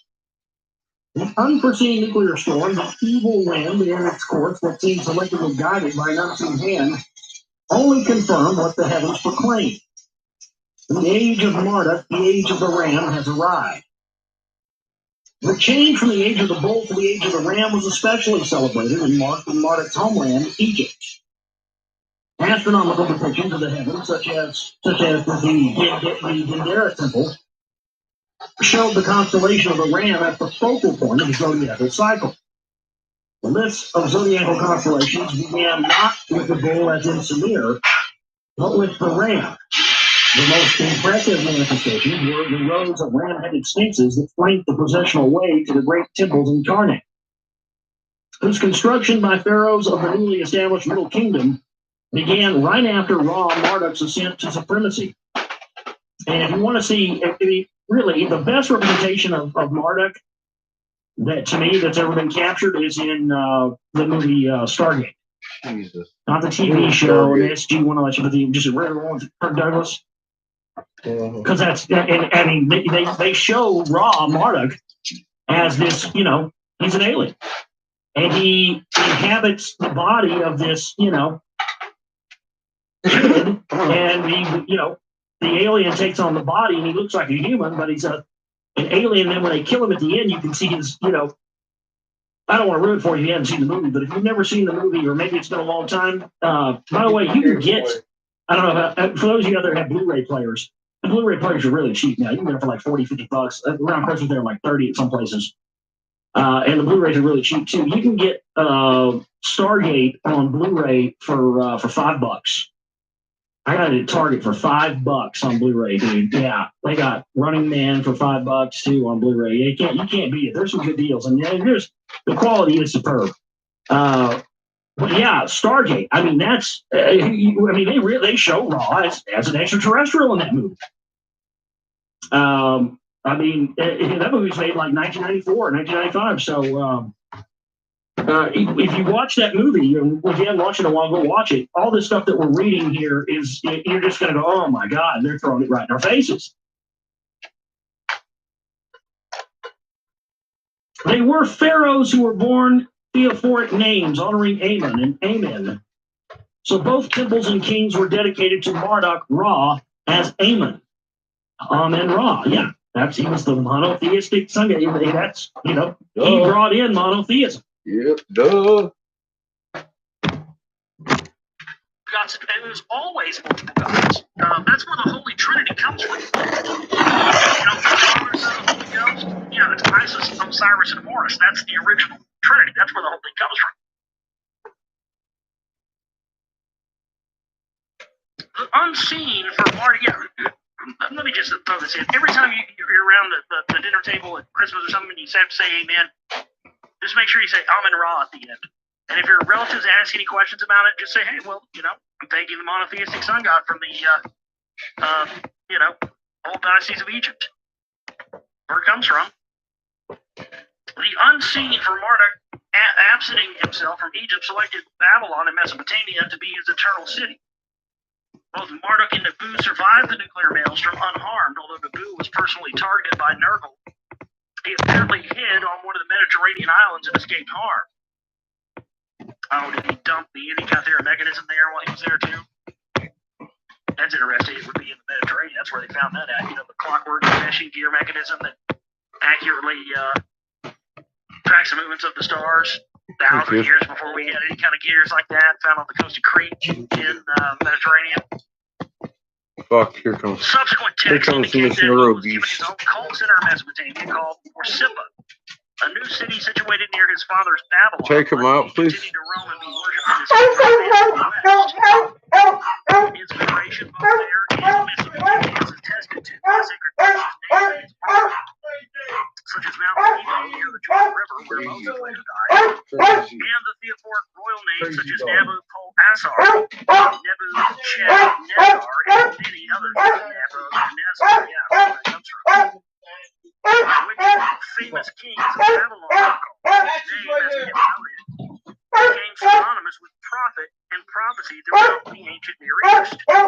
Marduk himself, it will be recalled, asked until when his command post in Haran when a fateful event took place. In his autobiographical text, the Marduk prophecy envisioned the coming of a messianic time when God's handman will recognize the supremacy of peace shall replace war, and abundance will banish suffering, when a king of his choice will make Babylon the foremost.